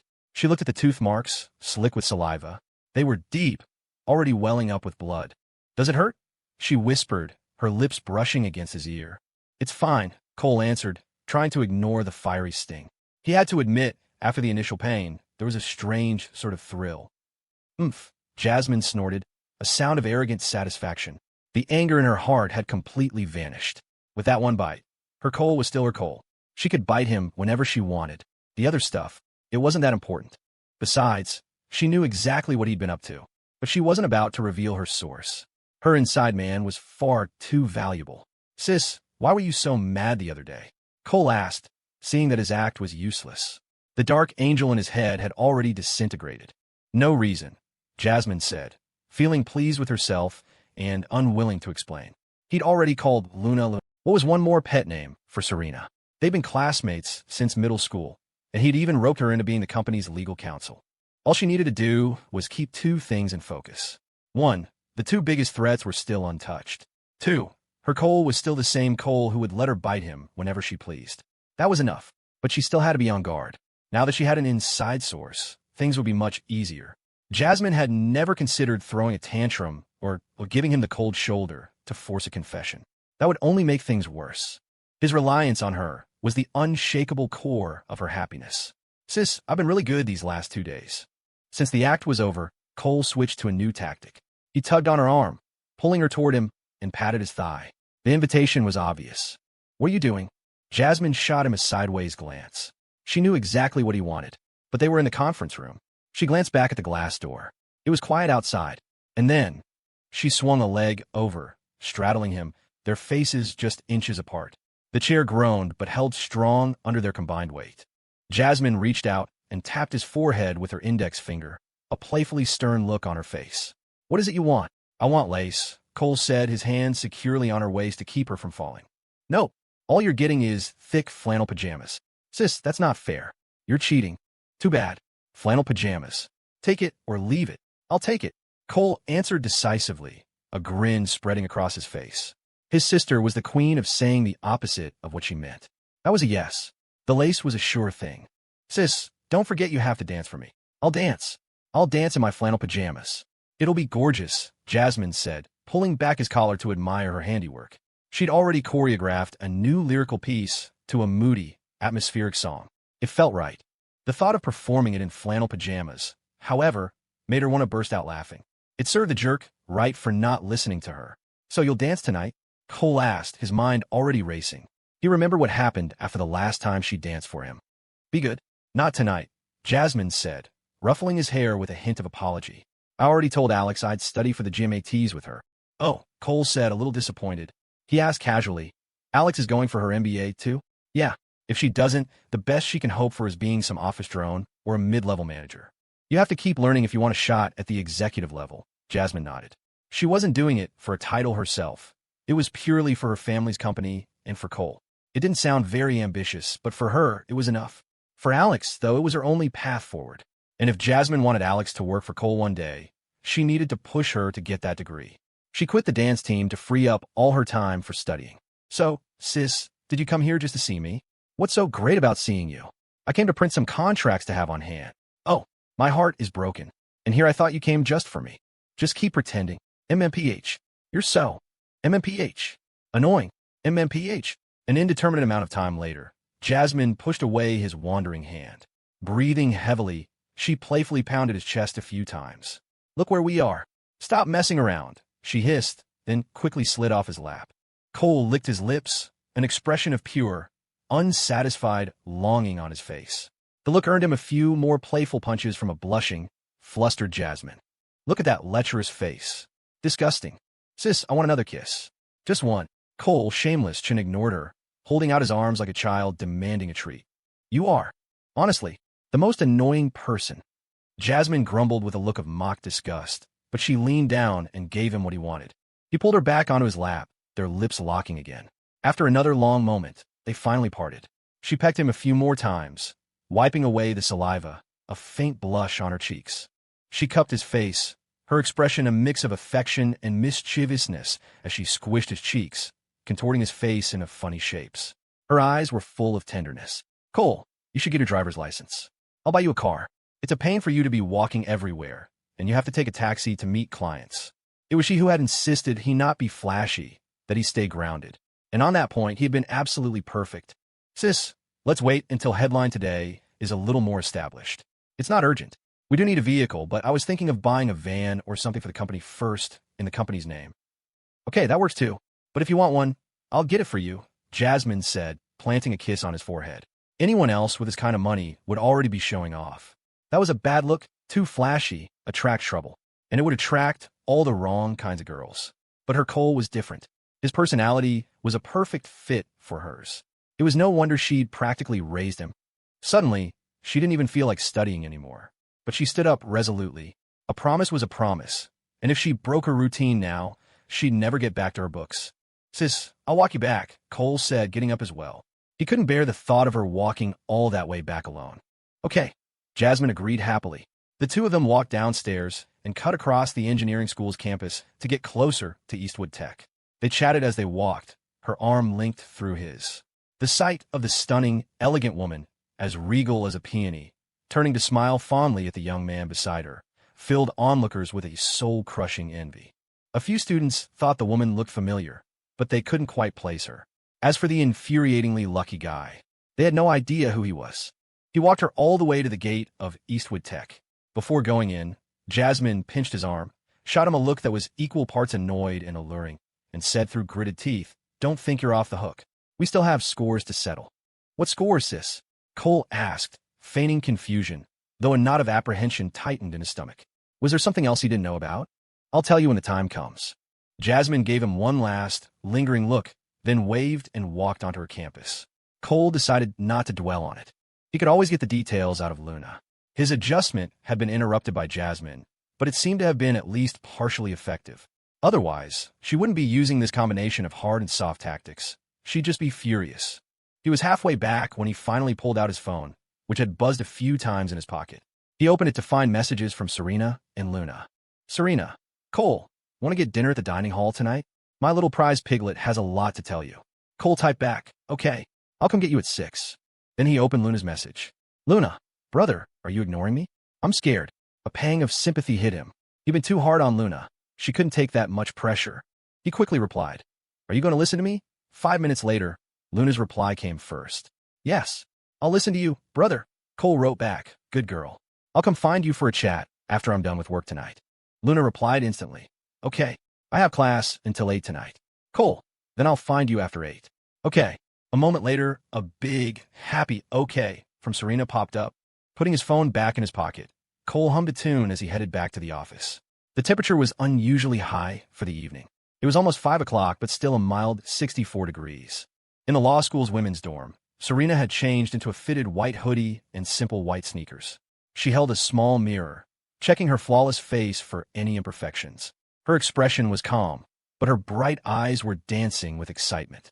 "Serena, are you going out? Want me to come with you?" Zoe walked over, her voice full of concern.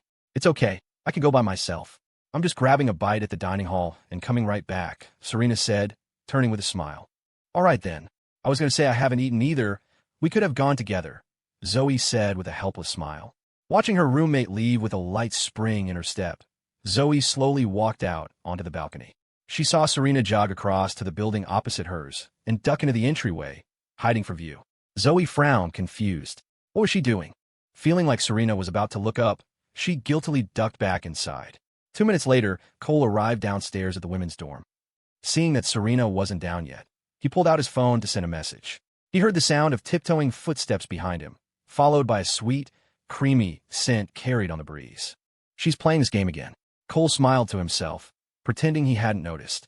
The next moment, a pair of soft, fragrant hands covered his eyes. "Tada, guess who? I can't see. You must be a little witch who's cast a spell on me," Cole said, his hands flailing about as if he were blind, playing along with Serena's cute game. "And what else? What kind of little witch am I? What spell did I cast?" Serena giggled, her eyes filled with pure joy. A few girls standing around on the dorm balconies above watched with mixed expressions. It was too dark at 6 o'clock to make out their faces clearly, but their voices carried. A girl with short hair sneered, "Are they kidding? That's so childish. What's the point?" The long-haired girl next to her sighed. "They're having fun. Why don't you find a boyfriend first?" The short-haired girl scoffed. "Even if I was looking, I wouldn't pick someone like that." The long-haired girl sighed again. "Find one first, then you can be picky." They heard the guy downstairs say, "You're the little witch who's claimed my heart, and you've cast the spell of making me miss you like crazy when you're not around." The girl uncovered his eyes and jumped onto his back. The guy caught her legs, and she leaned in close to his neck, her voice a sweet, playful whine. "Aw, you jerk. Why do you have to say such nice things?" The guy walked away, carrying her on his back, their voices fading until they were no longer audible. The short-haired girl's mouth hung open. For a long moment, she was speechless. When she finally recovered, she made a gagging noise. "That is so disgusting. How can anyone be that gross?" The long-haired girl sighed for a third time, a distant look in her eyes. "Honey, you're not disgusted. You're suffering from a severe case of single-person cynicism." "A severe case of what?" "You're man deficient. That's not a thing." "Then why are you always tossing and turning in your bed at night?" "What? Hey, get back here." It wasn't a long walk to the dining hall. Serena decided not to get down. It was too comfortable on his back. When someone walked by, she pouted and whispered, "Jerk, why were you ignoring me?" "I wasn't. I was busy, and then my phone died, Cole said, offering a generic excuse. He then chuckled and turned the tables on her. And didn't someone say something about not being my prize piglet anymore? I did not. Your prize piglet has always been here. Before, she was waiting for you in the dorm, and now she's on your back. Serena buried her face in the crook of his neck, taking a couple of deep breaths. She knew perfectly well how busy Cole had been. Oh, so my piglet is on my back. In that case, I'm kidnapping her, Cole teased. The adjustment period was over. With Serena rushing to meet him like this, it wasn't right to push things any further. Okay, kidnap me. Serena wrapped her arms around his neck, kicking her legs joyfully. They were all over each other the whole way to the dining hall. Under the bright lights, many people recognized the flower of the law school. As for the guy, some found him familiar, others didn't know him at all. But that didn't stop them from shooting daggers of jealousy his way. No one in the law school even bothered trying with this top-tier campus goddess anymore. You couldn't even strike up a conversation with her. She usually wore a chilly, unapproachable expression, as if she had the word reject tattooed on her forehead. It made people keep their distance. A few who thought they were brave enough had tried, and rumor had it they cried all night. But now this goddess was happily being fed by that guy, and she was even feeding him back. The sight was so cloying it made a dozen people lose their appetite. Cole and Serena were happily whispering to each other when her phone rang. Serena picked it up, and her expression froze. A familiar tightness gripped her heart. It was her mother, but she didn't answer. Instead, she sent a text. Mom, I'm eating in the dining hall. This was the first time she had ever ignored her mother's call. The pressure was immense. The flashing screen felt like a drumbeat pounding against her heart. You want to take that? I can step away, Cole said, noticing her tension. It's fine, Serena said, shaking her head. This was a difficult decision she'd been wrestling with for 2 days. She was afraid to tell her mother directly that she was an adult now, afraid of hurting her.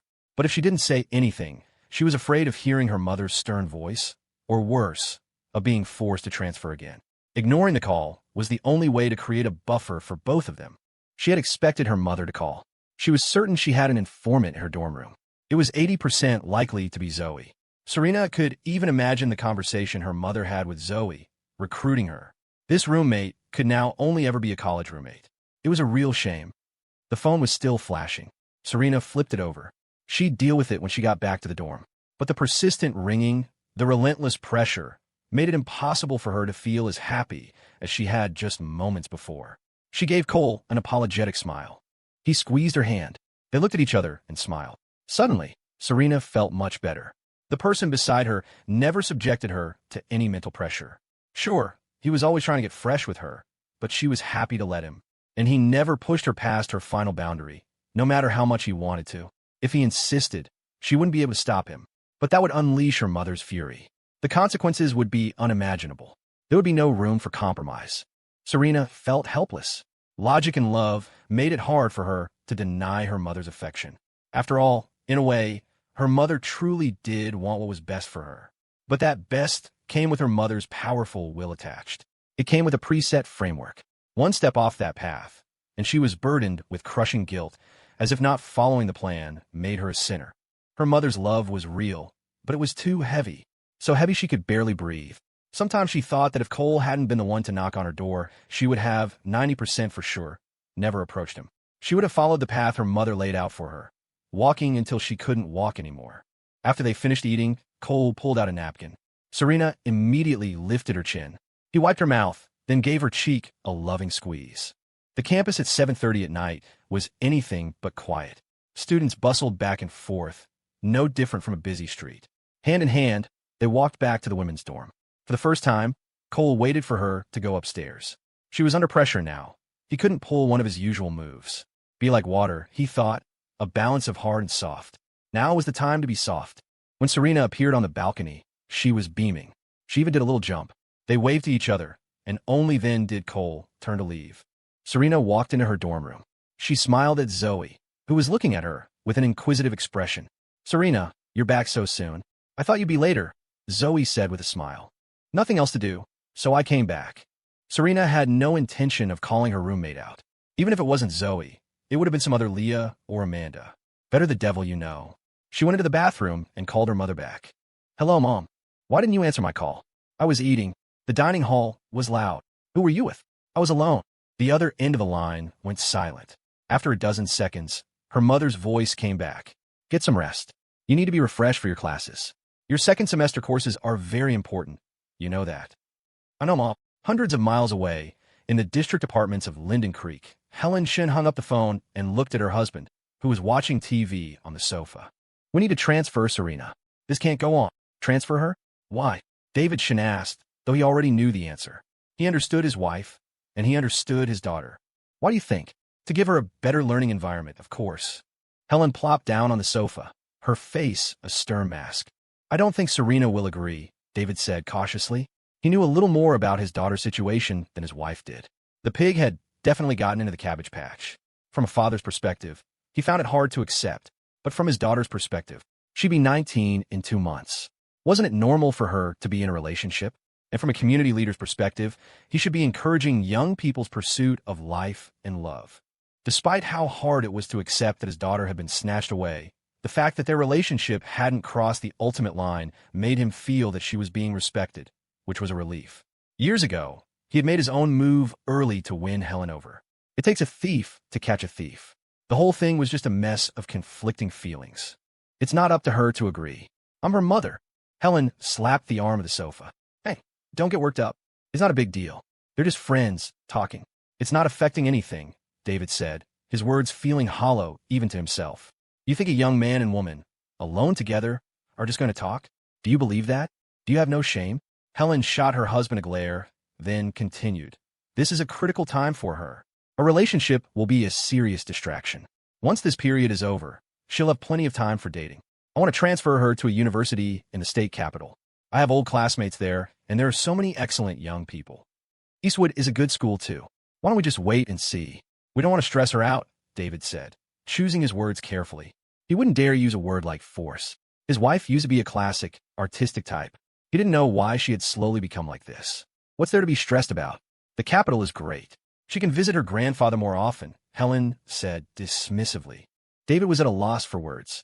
He stole a glance at his wife's expression, then got up and brought over a basin of hot water, placing it at her feet. Here, soak your feet. Get some sleep. I'm not in the mood. Just soak for a bit. No. 10 minutes later. All right, let's go. Time for bed. It's only 8 o'clock. Why are we going to bed? Bedtime. We'll talk about it tomorrow. 8 o'clock was considered late in Linden Creek. On the Eastwood campus, 8 o'clock was just getting started. Cole had offered to meet Luna outside her classroom, but she insisted on going back to her dorm first. He had no choice but to let her. The wait ended up being a full 30 minutes. When Luna finally came downstairs, she was wearing the same beige overcoat and jeans, with a black high-neck cashmere sweater underneath. Even with her chest bound a size smaller, her figure was still breathtaking. She held her coat closed with her right hand, her face a mixture of guilt for making him wait and a hint of anxiety. Cole, of course, knew why she was anxious. He walked over and took her left hand. It was warm. He could smell the scent of her shampoo. He touched her long black hair, which was draped over her shoulders. It was still damp.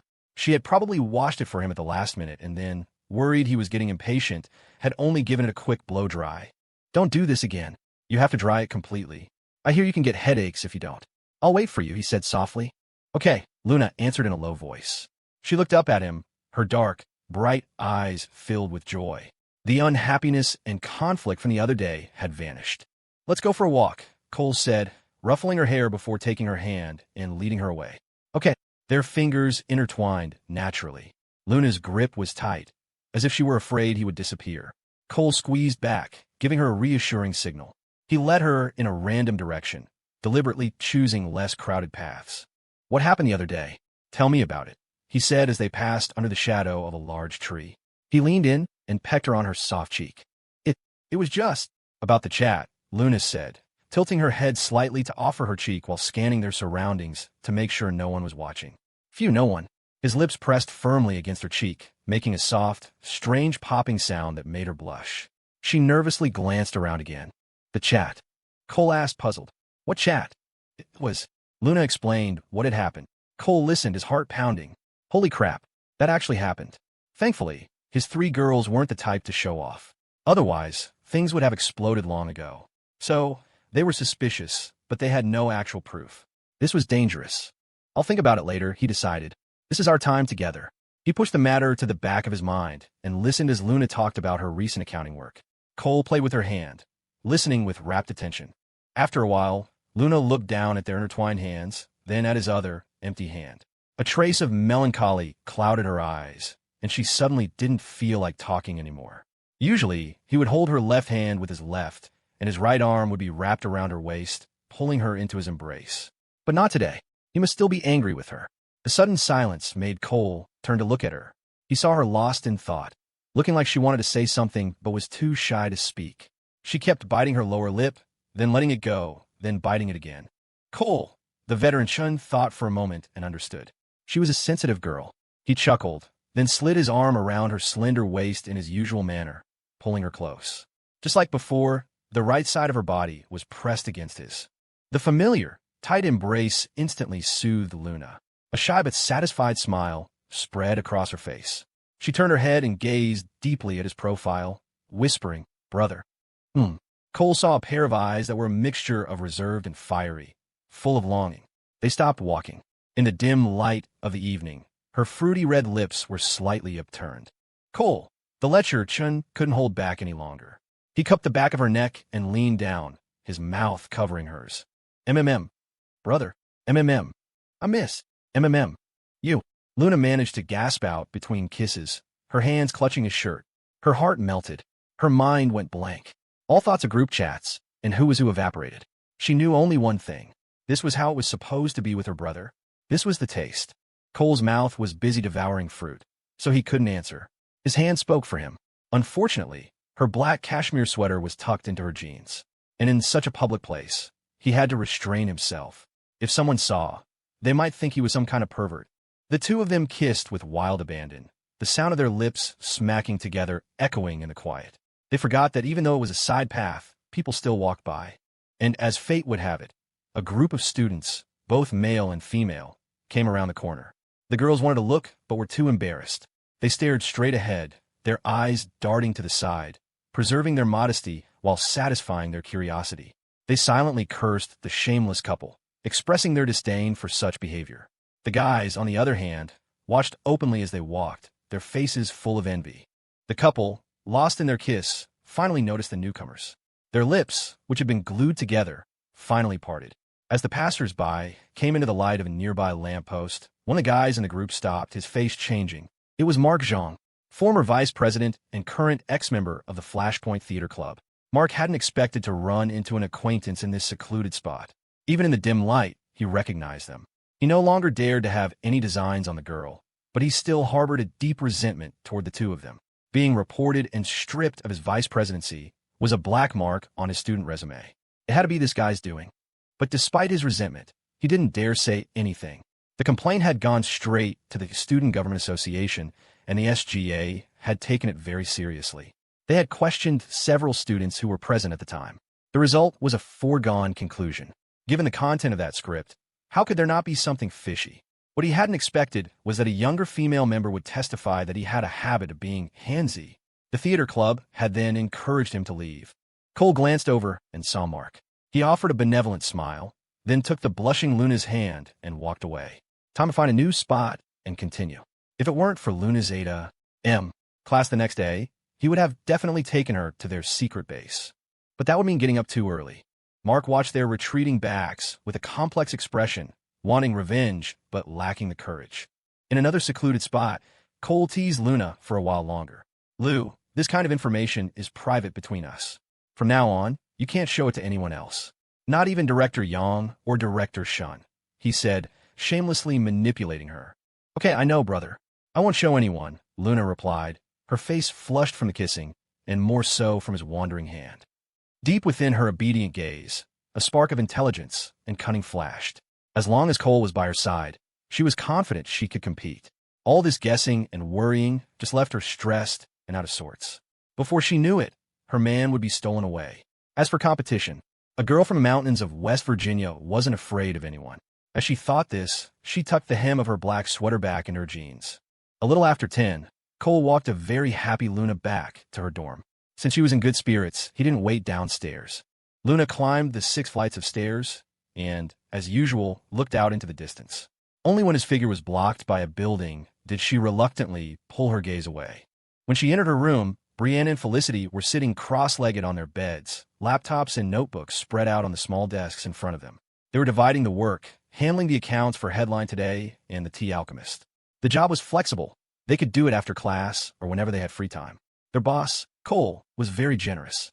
Only at the beginning of the month, when it was time to calculate salaries, did it take up a full day or two. Her other 3 roommates were also there, putting on makeup, getting ready for a late-night snack. They all had boyfriends now. They probably wouldn't be sleeping in the dorm tonight. The roommate who had invited the whole dorm for a mixer last time had already broken up with her boyfriend and found a new one. She finished applying her lipstick and looked at Luna. "Luna, want to come with? You seem a little down the last couple of days." "No thanks. I'm in a great mood," Luna said with a wave. "Come on, there'll be a lot of people. If we can't get back into the dorm, the 4 of us can just get a hotel room. Really, it's fine. You guys go have fun," Luna said, maintaining a friendly tone. It was only the beginning of the second semester, and this roommate was already on her 3rd boyfriend. Luna found it incredible. The other 2 roommates had been focused on their studies, but after going out with her once, they couldn't stop. Brianna spoke up. "You guys go have your fun. Don't bother Luna." "Fine, I won't. I was just being nice," the girl said huffily. "Thanks," Luna said with a smile. She knew exactly what this roommate was up to, but it wasn't worth a fight. She just couldn't understand how they had all changed so much from when they first arrived at school. After the 3 of them left, Brianna said to Luna, "Don't let her fool you. I heard from someone in our major that she met some rich kid and dumped her old boyfriend. Her ex was crying his eyes out downstairs." Felicity suddenly chimed in. "I don't think that rich kid is real. He came looking for her downstairs the other day." Judging by his micro-expressions, his confidence seemed forced. Luna blinked. Was it really that complicated? She barely paid attention to these things. She was too busy. She had classes, she had to go to the library to study ahead, she had to manage the company's finances, and she had to trade Bitcoin. Forget about her. We just have to get through this semester. We'll be in different dorms sophomore year. Just don't get too close, Brianna said, shaking her head. The next day, at 1 in the afternoon, in the venture lab on the 15th floor, Will sat down at the conference table. He had heavy bags under his eyes and looked exhausted. "Mr. Chun, I'm so sorry. I came today to ask if I can pay back the damages in installments. I'm in a bit of a difficult situation right now." Will's eyes held a mixture of hope and anxiety. After a long silence, Cole finally answered, his face calm. "I'll give you a year to pay it back slowly. This money should have never been an issue, but since it is, it has to be paid." Looking at Will's state, Cole guessed that the other company had gone back on their word. This was an opportunity to plant a seed. Maybe one day it would come back to bite Headliner in the ass. The damages had to be paid. That was the rule. The lawsuit will still proceed. Once it started, it can't be stopped. "Thank you, Mr. Chun. Thank you. I understand, I get it." Will's face lit up with relief. Since Mr. Chun had agreed, he wouldn't go to the court to enforce the judgment for a year. He wouldn't publicize it either, leaving Will a chance to survive. He stood up and bowed. "Thank you, Mr. Chun. I am deeply ashamed and can never repay your kindness. That investment firm doesn't actually have much money, and they don't understand the internet. And Headliner is full of bugs that they can't fix. It won't last another 2 months. You don't need to worry." Will didn't say what he had done, but this information could help Mr. Chun adjust his plans. It was just a little extra revenge against Ron Carter. Nothing less would satisfy his anger. "All right, take care," Cole said. He didn't plan to say more. He didn't want to know what Will had done. It had nothing to do with him. Will bowed again before leaving the conference room. As he passed room 1520, he saw Wyatt and the others inside. A fresh wave of regret washed over him. He was too ashamed to go in and say hello, so he quickened his pace and left. Cole went back to his office and checked on Headliner status. He couldn't find any content from regular users. Only a few verified accounts were posting hype pieces, including some promotional photo shoots for a few campus beauties. Cora and Julia were among them. Those two had deleted their Headline Today accounts and thrown their lot in with the competition. Cole chuckled and gave their posts a like. Then he had the system boost the recommendation for Amy's new post, a collection of funny stories from winter break. The event was quite popular, and many users were participating enthusiastically. Before the end of the workday, he suddenly got a Facebook message from Preston. "Cole, someone's here at the dorm looking for you. A woman. Says she's from your hometown. She's downstairs." A woman? From his hometown? Cole was puzzled. Who could that be? And she got onto campus. Why didn't she call? With questions swirling in his mind, he left work early and headed for his dorm. When he got close to the building, he didn't see any woman. There was just a black car parked on the main road nearby. An Audi A8. Cole looked left and right, but saw no one, so he started walking toward the entrance. He planned to take a shower, then asked Jasmine out for dinner to see that lace. As he passed the car, the rear window of the Audi rolled down. A middle-aged woman with a serious face looked at him and spoke calmly. "Young man, I'm Serena Shin's mother. I'd like to have a word with you." Cole's steps faltered. His heart sank. Serena's mother. In that instant, a memory of that incident from his past life flashed through his mind, leaving a complex mix of feelings. But on his face, he wore an expression of surprise and confusion. He looked at the woman in the back seat. Serena's mother? Then he put on an apologetic look. "I'm sorry, but I've never met Serena's mother. I can't confirm if that's who you are. Even if you are, you'd better prove it." "Young man, I have no reason to impersonate Serena's mother," Helen Shin said, carefully studying the boy in front of her. This was the first time she had seen Cole. She instinctively sized him up. He was tall enough, with a decent appearance. Clean, fresh. His overall demeanor was mature. His attitude was neither subservient nor arrogant. Behind his seemingly questioning eyes, there was a hidden calmness. He was completely different from the naive boy she had imagined. This surprised Helen, but she didn't let it show. The boy just shook his head slightly. "I wouldn't be so sure. Serena had the best grades at our high school. She's virtuous, graceful, and elegant. With a classmate that wonderful, it's possible someone would impersonate her mother." Cole's expression was one of extreme vigilance, as if he were guarding against a scam. In his past life, he had never met Serena's parents face-to-face. When his own parents had gone to the principal's office, he had been standing in the corner as punishment. Later, his homeroom teacher had told him, "Your parents apologized on your behalf, and they've accepted it. I hope you'll be stricter with yourself in the future." "Young man, thank you for praising Serena so highly. I don't need to impersonate her. I can call her over right now to prove it, if you'd like," Helen said, her tone still level. She wasn't provoked by his little game. "You really are Serena's mother?" Cole's mouth fell open, as if he were only just now beginning to believe her. "Of course. Young man, get in the car. I have a few things I'd like to discuss with you." Helen had been observing the boy's expressions the whole time, but had found nothing unusual. It was normal for him to not recognize her. What student would know what the head of the district's education department looked like? "Oh, okay." Cole nodded repeatedly. He opened the car door and got in. He knew what she wanted to talk about. But whatever it was useless. Serena had to be the mother of his children. He had set his sights on his 3 wives. No one could stop him. The driver was an ordinary-looking young man. When Cole got in, he opened his door, got out, and walked a short distance away. "Young man, I know about you and Serena, and I don't approve," Helen said, getting straight to the point, her expression cool. "Huh, ma'am, what is it you don't approve of?" Cole asked, looking completely bewildered, as if he had no idea what she was talking about. Inside, he was thinking Serena would never have told her this early. So how does her mother know? "When I met her dad, we didn't act close at all." But admitting anything was out of the question. It was obvious Serena didn't know her mother was here. "I know everything. Serena has already told me," Helen said, her gaze conveying that she was in full possession of the facts. "You're both still young. You should be focusing on your studies. Serena has to prepare for her master's, her Ph.D., and maybe even study abroad. Her time can't be wasted on trivial matters. The same goes for you. You should have higher aspirations, get a better degree. That's the only way you'll establish yourself in society in the future." "Ma'am, I really don't know what you're talking about. Serena and I are just classmates. Don't you think you might be overthinking things?" Cole was speechless. This mother seemed to have Serena's entire life planned out. He suddenly thought of his own parents. By comparison, he had so much freedom, basically no pressure, as long as he didn't do anything bad. Maybe they just didn't have high expectations for him before. "Heh, whether I'm overthinking it or not, I believe you know better than I do," Helen said, her expression unchanging. Of course, she didn't believe they were just classmates. Her insider had told her their relationship was very good. Although the source hadn't described how good, the words very good themselves shouldn't even exist. That would definitely affect her daughter's focus. She spoke before the boy could. "Let's not beat around the bush. I heard you're starting a business. I'll give you 3 options. 1. I'll help you secure a loan of no less than $200,000. 2. I'll give you a cashier's check for $100,000. 3. If you move your business back to our state capital, I can promise you a favor related to your venture. Of course, all 3 of these conditions are contingent on you ending things with Serena and signing a written agreement with me." Cole was stunned. Was he actually being hit with the classic breakup with my daughter check? This was the stuff of legends. The amount might not be astronomical, but it was real. Too bad. His sweet, innocent Serena was priceless.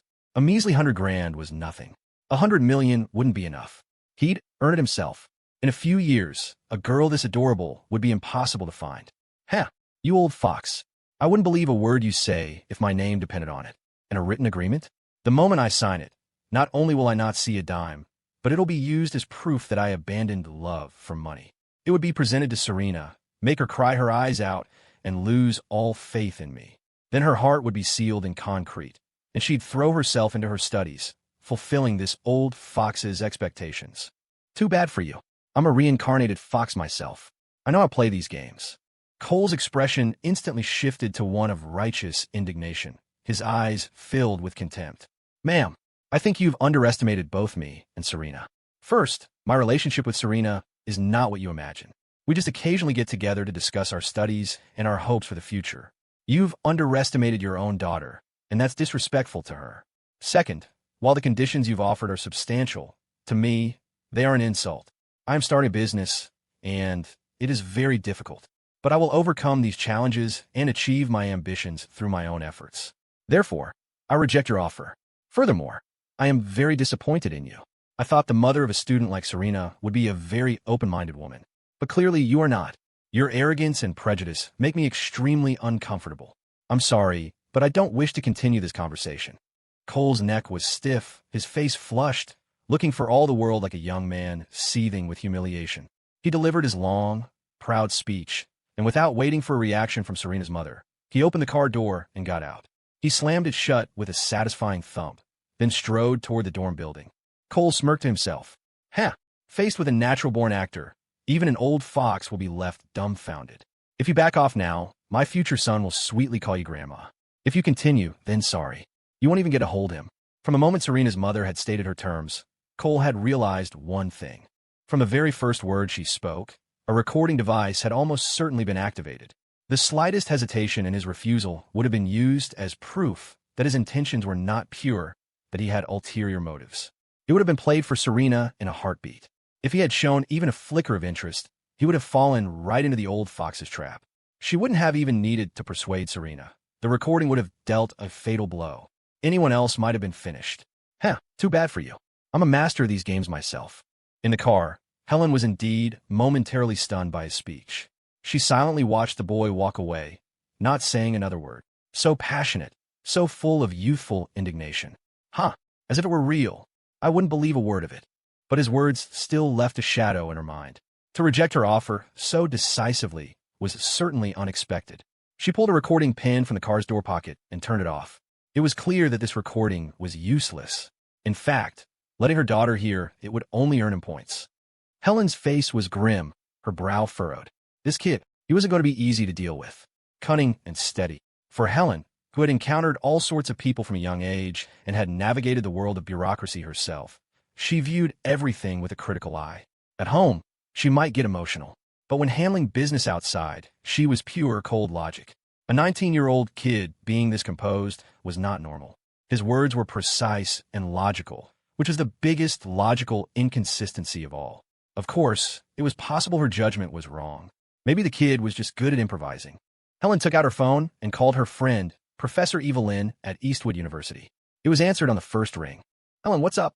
I'm busy. Eva, there's a freshman in the finance department named Cole Chun. I hear he's starting a business. Can you ask around about him for me these next couple of days? What's this about? Why are you asking about him? I know who he is. Do you have time? I'm on campus right now. Tell me about him. Give me half an hour. I'm almost back to campus. All right. Helen told the driver to come back, and the car headed toward the law school. She had learned from her insider that the boy was an entrepreneur. But this website stuff, she didn't quite understand it. She decided she needed to get a thorough understanding. Know yourself, know your enemy, and you can handle things better. After Cole got back to his dorm, he lay down quietly. He had wanted to ask Jasmine to see the lace, but that was off the table for today. It was so late, Serena's mom was probably staying at a hotel near campus. What if he had the worst luck and ran into her? He couldn't risk a big loss for a small gain. Tonight, he would be a master of abstinence. He didn't plan on telling Serena about the meeting either. When people receive urgent news, they become incredibly anxious. The psychological pressure on Serena would be immense. In any case, it wasn't his place to tell her. In Serena's heart, he had to be the man who silently endures pressure. Cole believed that Serena's mother probably wouldn't say anything either. Do people who are used to giving orders care what others think? Most likely not, unless she had gotten evidence on him. Since she hadn't, staying silent was the most likely course of action. The dorm was quiet. His 3 roommates weren't there. They must have gone to the dining hall. Cole's mind was buzzing with activity. He started thinking about his 3 little fairies again. Bringing them together was definitely dangerous. But in danger, there is opportunity. He had no intention of hiding them away like some kind of secret harem. That wasn't realistic. Given their personalities, they would never accept being hidden away. It would inevitably lead to huge problems. There would be no happy ending. It wouldn't align with his ambition for a big, loving family. There were advantages to them being together. Yes, the external pressure just wasn't strong enough yet. There were no enemies. That headliner, they needed to step up their game. Cole chuckled at the thought. Footsteps echoed in the hallway, and his 3 roommates walked in one after another. Judging by the greasy sheen on their lips, they had just come from the dining hall. Cole, did you see your hometown friend? Preston called out. Yeah, I saw her. She was just stopping by to see me. We chatted for a bit, Cole said casually. She was driving an Audi A8. Your friend's family must be loaded. I guess, but that has nothing to do with me. It's not like she's letting me drive it. Cole looked up at Frank. Frank, you need to speed up your updates. Only 1 chapter a day? What's that going to accomplish? You think I don't want to? I'm just not in the mood, Frank said, still not recovered from his recent heartbreak. And his wallet hadn't recovered either. That's a shame. The back-end data shows that your book, Stardom Reborn, has a lot of female fans. If you keep this up, they're all going to drop it, Cole said with a look of regret. With a whoosh, Frank was already sitting at his desk. The computer screen was booting up. He said with a solemn expression, even if I'm not in the mood, I have a responsibility to my readers. That's just the kind of man I am. Javi and Preston simultaneously gave him the middle finger. Lame. Whatever, dude. After expressing their contempt, the duo got busy, excitedly working on their next comedy sketch. Until 9 that night, Cole chatted with his 3 girls. Serena was acting completely normal. That meant the old fox hadn't revealed anything. She might not have even seen Serena yet. So what was she doing? What would be her next move? Cole even considered the possibility of a transfer. It wasn't impossible. A frantic mother was capable of such a move. However, Cole wasn't too worried. He knew Serena. She was sweet and a little naive, which was adorable. But she was also very smart and had a mind of her own. Cole trusted that she had her own boundaries. At that moment, in a residential complex in Rockford, inside Professor Evelyn's home. Helen, don't you think you're being a little too anxious? I think the kid is all right. He's serious about his business, and I haven't heard anything about him being arrogant or anything. The SG even mentioned him once. Eva said, sharing what she knew. Whether he's all right or not is his business. He just can't be involved with Serena, Helen said stubbornly. She had figured out what headline today was. It was just a website that young people liked. It was even making a little money. Sigh. I don't think transferring is a good idea. Don't push the child too hard, Eva sighed. Her old friend's obsession was too deep. She continued, a child's mental health is also important. Last year, a professor's kid at the business school almost had a serious incident. Times are different now. If you put too much on a child's shoulders, they won't be able to carry it. It's enough for them to live happily. With your and David's resources, she'll be fine in the future. Eva actually understood the root of her friend's obsession. She wanted her daughter to walk the path she couldn't, to become the independent, powerful political star she had envisioned for herself, to make up for her own regrets. Many parents were like that, just to varying degrees. Eva herself was the same, hoping to help her child climb higher. But compared to Helen's expectations, her own were nothing. Her friend was aiming for a cabinet-level position. How terrifying was that? It would be one thing if it were a boy, but it was a girl. How could she possibly bear that weight? Don't worry. Serena's emotions are very stable, and her ability to handle pressure is very strong. Her calm personality is perfect for a career in politics, Helen said, paying no attention to her friend's words. Her daughter never lost her temper. Her emotional management was excellent. It was an ideal quality for politics. Eva was helpless. She tried a different angle. A career in politics isn't out of the question, but she's growing up. She's bound to have her own love life. Just let her be. She's so obedient, she won't go astray. Dating a serious, hardworking boyfriend, isn't that a good thing? Helen waved her hand dismissively. Business is no good. It's full of loopholes, easy to attack. If that kid runs into trouble in the future, it will affect Serena. It's best to find someone with similar ambitions. You're thinking way too far ahead, Eva said, stunned. If you don't plan for the future, you'll have immediate worries. But have you considered that having similar ambitions doesn't guarantee a strong emotional connection? Feelings can be cultivated. Even if they can't, at least they'll have a common goal. Eva sighed internally, but she couldn't say anything to change her friend's mind. That poor child. After a moment, she said, transferring in her freshman year will affect her foundational courses. It's better to wait until her sophomore year. The child is doing fine, isn't she? There's no rush. Perhaps it was the mention of affecting her studies that worked. Helen mulled it over for a while and finally nodded. Fine, but you'll still have to help me keep an eye on things. I'm too far away. Okay, I'll watch them. The next day, Cole dutifully went to class with his 3 roommates. It was the umpteenth time he had put on this show. It was nothing more than a guilty conscience, a way to feel like he still existed as a freshman. The professor didn't even look up when he called roll, but when he got to Cold Shun, his brow furrowed for a second. This class was pure gibberish to him. Calculus had become something he couldn't read or understand. He realized he was in big trouble. His only hope was to make headline today so successful that the university itself would have to take notice. He stuck it out until the end of class, his daily dose of psychological comfort complete. Then he bolted. When he got to room 1520, Ivon delivered some news that was both good and bad. 8 or 9 clients had not renewed their ad contracts. They had signed with Headliner, which was offering ad rates at half the price of Headline today. Mr. Summers from the Hot Pot restaurant was among them. This was bad news. It was likely that other clients would follow suit. But it was also good news. The external pressure had arrived. The upperclassmen in the office all had worried looks in their eyes. The future had seemed so bright, but if advertisers didn't renew, it would affect the perception of new clients. It would also be a blow to morale. It's fine. Any others who don't renew, don't try to keep them. Find their direct competitors and launch a special store visit event with our renewed clients. The marketing department should focus on developing new clients who haven't signed with anyone yet. Trust me, Headliner won't last long, Cole said, his tone relaxed. As a great man once said, strategically, you must despise the enemy. Tactically, you must take them seriously.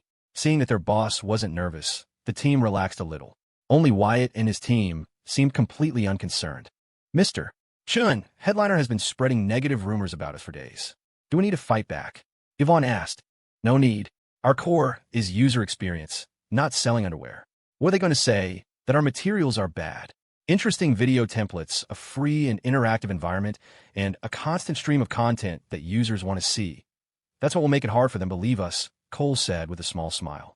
For Headline today, all the content was user-generated. The platform just provided the creative tools to help it spread online. But they're claiming our recommendation algorithm is unfair, that talented people aren't getting a chance. That's really affecting the atmosphere, Ivon said, her voice laced with frustration. Don't worry about that either. Users will judge for themselves whether a work is good or not. Malicious rumors will collapse on their own. We must insist on being a fair and just platform, Cole said, his voice full of righteousness, his words ringing with conviction. The team was deeply moved. That's right. The people's eyes are sharp. As long as we do our own thing well, what's there to be afraid of? Then they saw their boss look at Whitney in the planning department. Whitney, you're in charge of setting up an external public opinion warfare department. The keywords are support, flame wars, praise to kill, and reverse psychology. Create a part-time group chat, and make sure you guide the talking points and maintain confidentiality. The development team didn't have the manpower to manage a bunch of sock puppet accounts. It had to be done manually. The office suddenly fell silent. Cole felt something was off. He glanced around. Seeing the strange looks on his team's faces, he asked, "What's wrong?" "You just said we weren't going to fight back," Whitney said, blinking. "We're not. We're just helping users recognize the facts," Cole said, widening his eyes, his expression one of pure, misunderstood innocence. "All right, I get it," Whitney said, a new, deeper understanding of her boss dawning on her. Ivon, however, wasn't surprised. This was the Cole she knew. A boss who would go out and hustle for business himself wasn't about to back down from a fight. The others just snickered. At noon, everyone in the company was assigned overtime. They were each given a few internal accounts to act as the army of justice over the weekend. Combined with the part-time group chat they were building, it was a considerable force. Even the directors were included. Everyone was working together to uphold fairness and justice. Around 2 o'clock, his phone buzzed with a Facebook message. It was from Jasmine. "Cole, leave the key at the security guard's desk at the main gate. I'm going to go over there to work later. My dorm is too noisy." Cole's heart skipped a beat. Was she going to dance for him tonight? His mind instantly heated up. "Sis, do you want me to come with you now?" He typed, his words sounding concerned, but his mind was filled with images of lace lingerie and other R-rated scenarios. Jasmine, you're at work? What are you coming for? Come over after you get off. Leaving early doesn't look good. Cole sighed. All right, sis. He immediately went downstairs, hopped on Whitney's bike, and pedaled furiously toward the main gate. Then, he took a taxi to the Golden Bay residences. It only took a few minutes. He meticulously checked the apartment with a piece of tape. Not a single hair. He sniffed the bedding. No scent. His 3 girls didn't wear perfume, only the faint smell of their body wash. He opened the windows to air the place out, and the scent dissipated. Combined with the scented sachets he had prepared, it was perfect. Still, he changed the pillowcases to fresh, identical ones. The trash can was clean, no traces. Total time spent, 7 minutes. Then he took a taxi back to Eastwood University and left the key with the security guard at the main gate. Even though his mind was consumed with thoughts of Jasmine and lace lingerie, he was still a responsible boss. He took Ivon to visit a few old clients. After making the rounds, it was a little after 5, and Cole felt like a cat was scratching at his insides. He sent Director Wong on her way and hailed a cab straight for the Golden Bay residences. Once inside the complex, he broke into a run. He arrived at the door of 2201, his heart pounding with excitement, and knocked. He immediately heard footsteps from inside. Click! The door opened. A charming, captivating little face appeared. Yes, it was his little sweetheart. But it was the other little sweetheart, Luna. And on the living room sofa sat 2 more little sweethearts. 3 laptops were arranged on the coffee table. Cole's face lit up with surprise. In that 0.1 second interval, Cole's gaze remained as steady as a rock. He was performing at a level beyond his usual capabilities. Not a single flicker of shock or any other anomaly showed on his face. Instead, it blossomed into a brilliant smile. Ah, all 3 directors are here. His smile was 50% surprise, expressing the joy of seeing his beloveds. But it was only 40% enthusiasm. Too much heat could raise the question. Why are his eyes so fiery when he looks at her? The final 10% was deleted. It didn't fit anywhere. He looked like a righteous warrior, inspired by a noble cause. He pumped his fist. Perfect. Tonight, we fight for justice together. He was smiling on the outside, but his insides were twisted into a knot. Oh my God, what's happening, sis? This is way too sudden. I had 0 mental preparation for this. Luna's eyes were filled with happiness. She wasn't used to calling him by his name. She softly mouthed the word brother. She desperately wanted to say it out loud, even though the other 2 knew, but she just couldn't bring herself to do it. Cole silently gave her a thumbs up. Sweet and considerate. Calling him brother right now would definitely start a war. He couldn't give her a sweet look in return, so he just gave a quick glance to show he'd received the message. In the living room, Serena called out cheerfully, Cole. The little lilt at the end of her voice was as sweet and crisp as an apple, and it made both Jasmine and Luna's gazes flicker. Luna instantly regretted not mustering the courage to call out to him. Cole, don't come in just yet. Go pick up some takeout. We haven't eaten yet. I forgot to tell you, Jasmine called out. You got it, sis. I'll go right now, Cole said, more than happy for the excuse. It would give him a chance to collect himself. I'll go with you, Luna said, not wanting him to have to run around. It's fine, Lou. I'll be right back, Cole said with a smile. He called her Lou directly. Everyone knew anyway. The only one he couldn't call by a pet name was Serena. What was he supposed to do? Lou, don't go. We still have work to do, Jasmine said, looking up at the door. Okay. Luna had no choice. She watched with watery eyes as Cole turned to press the elevator button, then reluctantly closed the door. The moment the door clicked shut, Cole started taking huge, silent gulps of air. He clutched his chest, trying to soothe his terrified heart. His pulse was racing at 180. The adrenaline surge made his finger tremble as he pressed the elevator button. Holy crap, that was terrifying. What am I going to do? He looked at his reflection in the elevator mirror. Damn, my face is flushed. He walked out of Building C in a daze, shaking his head, trying to find a solution. Tonight, they would be working together. Their eyes would inevitably meet. His 3 girls all had razor-sharp intuition. One wrong move, and they discover something was off. That would be a disaster. Everything would collapse. They would all get hurt, and he would be finished. Cole walked to a local restaurant just outside the complex and ordered 5 dishes. By the time the food was packed, he still hadn't come up with a viable plan. As he was walking back with the food, it started to rain. The cool drops on his face had a miraculously calming effect. There are advantages to them being together. Wasn't this the beginning of his 3 wonderful sisters? As long as he kept his cool, it wouldn't be a big problem. As the old saying goes, You have to taste the sweetest sweets to become the manliest man. It is in surviving the tightest spots that a hero's true character is revealed. He returned to Building C, 2201, and knocked on the door. Knock, knock, knock. Coming. Luna's youthful voice came from inside, along with the sound of her running footsteps. She was sitting closest to the door, so it was convenient for her to open it. When she opened the door and saw Cole, her eyes were like a clear autumn lake. She silently mouthed brother again, although he couldn't hear it. The sweet curve of her lips was full of sugar. Then she said, "You must be tired. Let me get that." Cole didn't want to disappoint her. He handed her the 4 containers of rice. "Cole, you worked hard." Serena's beautiful eyes crinkled into crescents. The lilt on his name was still there, conveying her happy mood. "Not at all," Cole said, his face a mask of smiles. It seemed the old fox hadn't contacted Serena. He'd have to find a chance to warn her that her mother knew. "Cole, you worked hard," Jasmine said, glancing at him before closing her laptop. "Not all, sis." Cole placed the food on the dining table and sat down, taking out the containers one by one. Jasmine moved with deceptive speed, snagging the seat next to him. She was used to sitting close to him.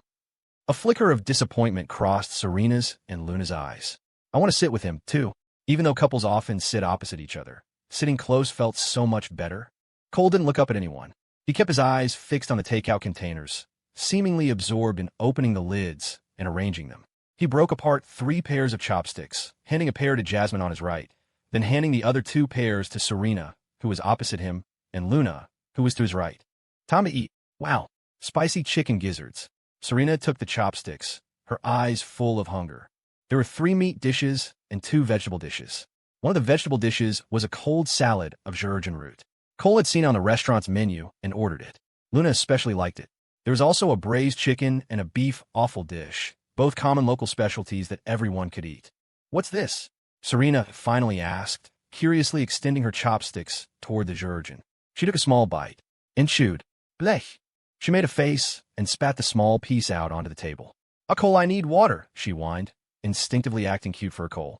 That sweet, girlishly charming, but not saccharine voice made the other 2 women's eyes flash. The subtle shift in the air sent a shiver down Cole's spine. His scalp tingled, but he kept a smile on his face, teasing, "Ha. I can tell you've never had this before. I'll get you some water." He stood up and walked toward the case of Aquafina in the corner. His steps felt normal, but in his heart, he felt like a thief, which, in reality, he was. He was so guilty. He grabbed 3 bottles. When he returned to his seat, he didn't distribute them. Instead, he quickly twisted open a bottle for Serena and handed it to her. Otherwise, she might have whined again, I can't open it." That would have been a huge problem. While Serena was drinking her water, Cole shot a concerned glance at Jasmine and Luna. He pretended to start opening another bottle. "Sis Lou, do you want to drink now?" "Not now. Just leave it here," Jasmine said coolly. Her eyes were following her chopsticks, her expression unreadable. "I'll drink in a bit," Luna said, reaching out her hand. Cole quickly handed her a bottle, meeting a look of faint resentment. He didn't dare look. He pretended not to notice. He placed another bottle between himself and Jasmine. After drinking her water, Serena felt much better. "Wow, what is that?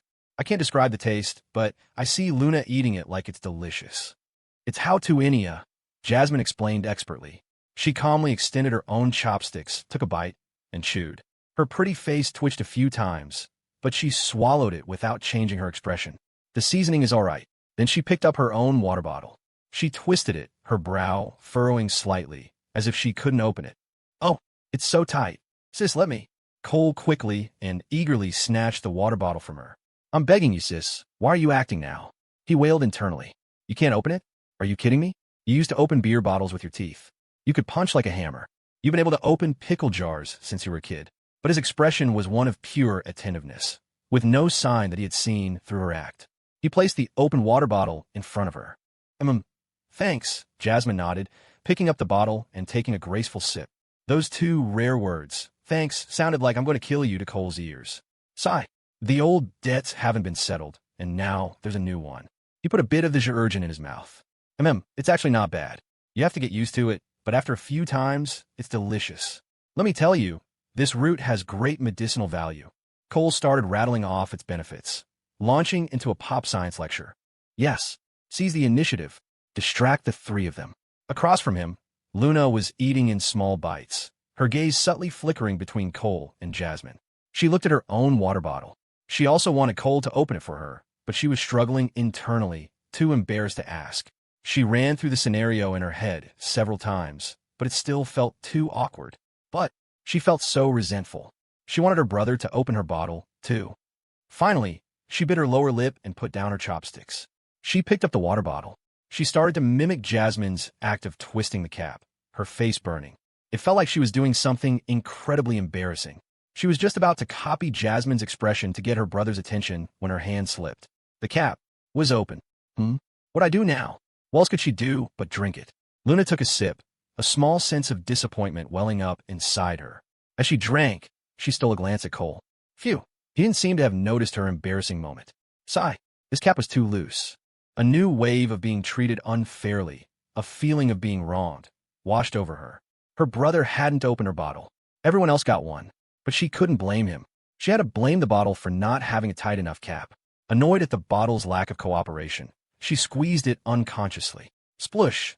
A stream of water shot out of the uncapped bottle, splashing onto the table. How embarrassing! Luna's face turned bright red. She was at a loss, apologizing repeatedly. I'm so sorry, I'm so sorry. She panicked, about to get up to find some paper towels. Lou, don't move. I'll get it. Cole, the simp chun, immediately stood up, holding up a hand to stop her. He had sensed her slight moodiness, but hadn't yet figured out the cause. In 2 long strides, he was at the coffee table, grabbing a box of tissues. He rushed back to her side, quickly pulling out several sheets and spreading them over the puddle. This fawning display made Jasmine narrow her eyes and Serena's blink rate double. It wasn't exactly out of line, but he was being a little overly attentive. Cole saw the tissues quickly become soaked. He glanced at the water bottle, and a light bulb went off in his head. He suddenly understood her mood. So that's it. But there was no way to comfort her now. He could already feel the killing intent in the room. He could only soldier on, his face a mask of normalcy. Seeing the tissues were saturated, he reached to grab more. In his haste, he squeezed too hard, and the tissue box slipped from his fingers, tumbling under the table. Cole squatted down to pick it up. His field of vision was filled with 6 slender legs and jeans. In that moment, in the depths of his consciousness, time slowed to a crawl. He instantly pictured the positions of Jasmine's and Serena's heads. Okay, both are within the perimeter of the table. That meant neither of them could see what was happening underneath. With lightning speed, he reached out and gave Luna's calf a quick, reassuring squeeze. He used his left hand, the one closer to the center of the table, so there was no risk of being seen. He was just expressing, Lou, my bad. I'm so sorry. As he pulled his hand back, he remembered Jasmine's murderous glare. He smoothly gave her calf a squeeze, too. It all happened in the blink of an eye. When he stood up, he was a man of solemn, almost noble bearing.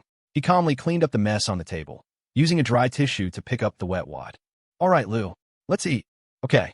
Having been secretly caressed, Luna's face was slightly flushed, her heart thumping. The little bit of unfairness she had felt suddenly vanished, replaced by a strange, wonderful feeling. It was magical. Across the table, Jasmine shot him a sideways glance. That little devil, she thought. His mind is always in the gutter. But as she thought it, a sense of arrogant satisfaction bloomed inside her, soothing away her earlier displeasure. Cole threw the wet paper towels in the trash and calmly walked back to his seat. A quick scan of the room confirmed the subtle shifts in Jasmine's and Luna's expressions. A wave of joy washed over him. Stable. I've got this. A woman's heart may be complex, but it's also simple. As long as you're attentive within your boldness, it's not hard to handle. Even in the modern world, women basically want 2 things, security and excitement. Many want security. Many want excitement. If you only give excitement to someone who wants security, you'll fail. But if you can give excitement to someone who wants excitement and also provide security, that's just icing on the cake. More suns, more blessings. It all came down to whether your eyes were sharp. And Cole considered his eyes to be exceptionally sharp. He, who could provide security, had somehow run into 3 women who only wanted excitement. He was just so lucky it was almost a problem. Of course, it also helped that his hands were long, his skin was thick, and he was shameless. He sat down with an air of serene confidence, a feeling that everything was under his control. No problem. So easy. Since all 3 directors are here, I'd like to take this opportunity to talk about the future direction of Headline today. You can eat while you listen, Cole said, taking a bite of food. This was the solution he had just come up with to avert a dinner table crisis. Talk business. He was Mr. Chin after all. He'd been so busy being a simp, he'd forgotten. The three girls immediately straightened up. Okay, Cole, go ahead. Cole, speak. They had never heard him talk about his plans before. This was a formal matter. All other thoughts were pushed aside. Seeing his plan had succeeded, Cole was secretly pleased. I've already had the development team start working on the Headline Today app. In a little while, our main battlefield will shift to mobile phones. He launched into his speech. From the popularization of smartphones to the coverage of 4G networks, to people's increasing reliance on their phones. Most importantly, he detailed the future functions of Headline Today. He spoke with such authority and clarity that the three women listened, captivated. They didn't even eat their food, just sucked on their chopsticks. Three pairs of beautiful eyes sparkled with admiration. Even Jasmine was no exception. This made Cole even more confident. Huh, I've got them. Seeing that none of them were eating, he paused his business talk. Eat up, or the food will get cold. Oh, okay. The three of them looked at the dishes, and their chopsticks, in unison, reached for the spicy chicken gizzards. Cole didn't think much of it and was about to go for the Georgian again. But an inadvertent glance gave him a bad feeling. They were all going for the gizzards, which was normal. But the way they were trying to pile as many gizzards as possible onto their chopsticks while avoiding the other ingredients. That was not normal. Knowing the three of them as he did, Cole knew trouble was brewing.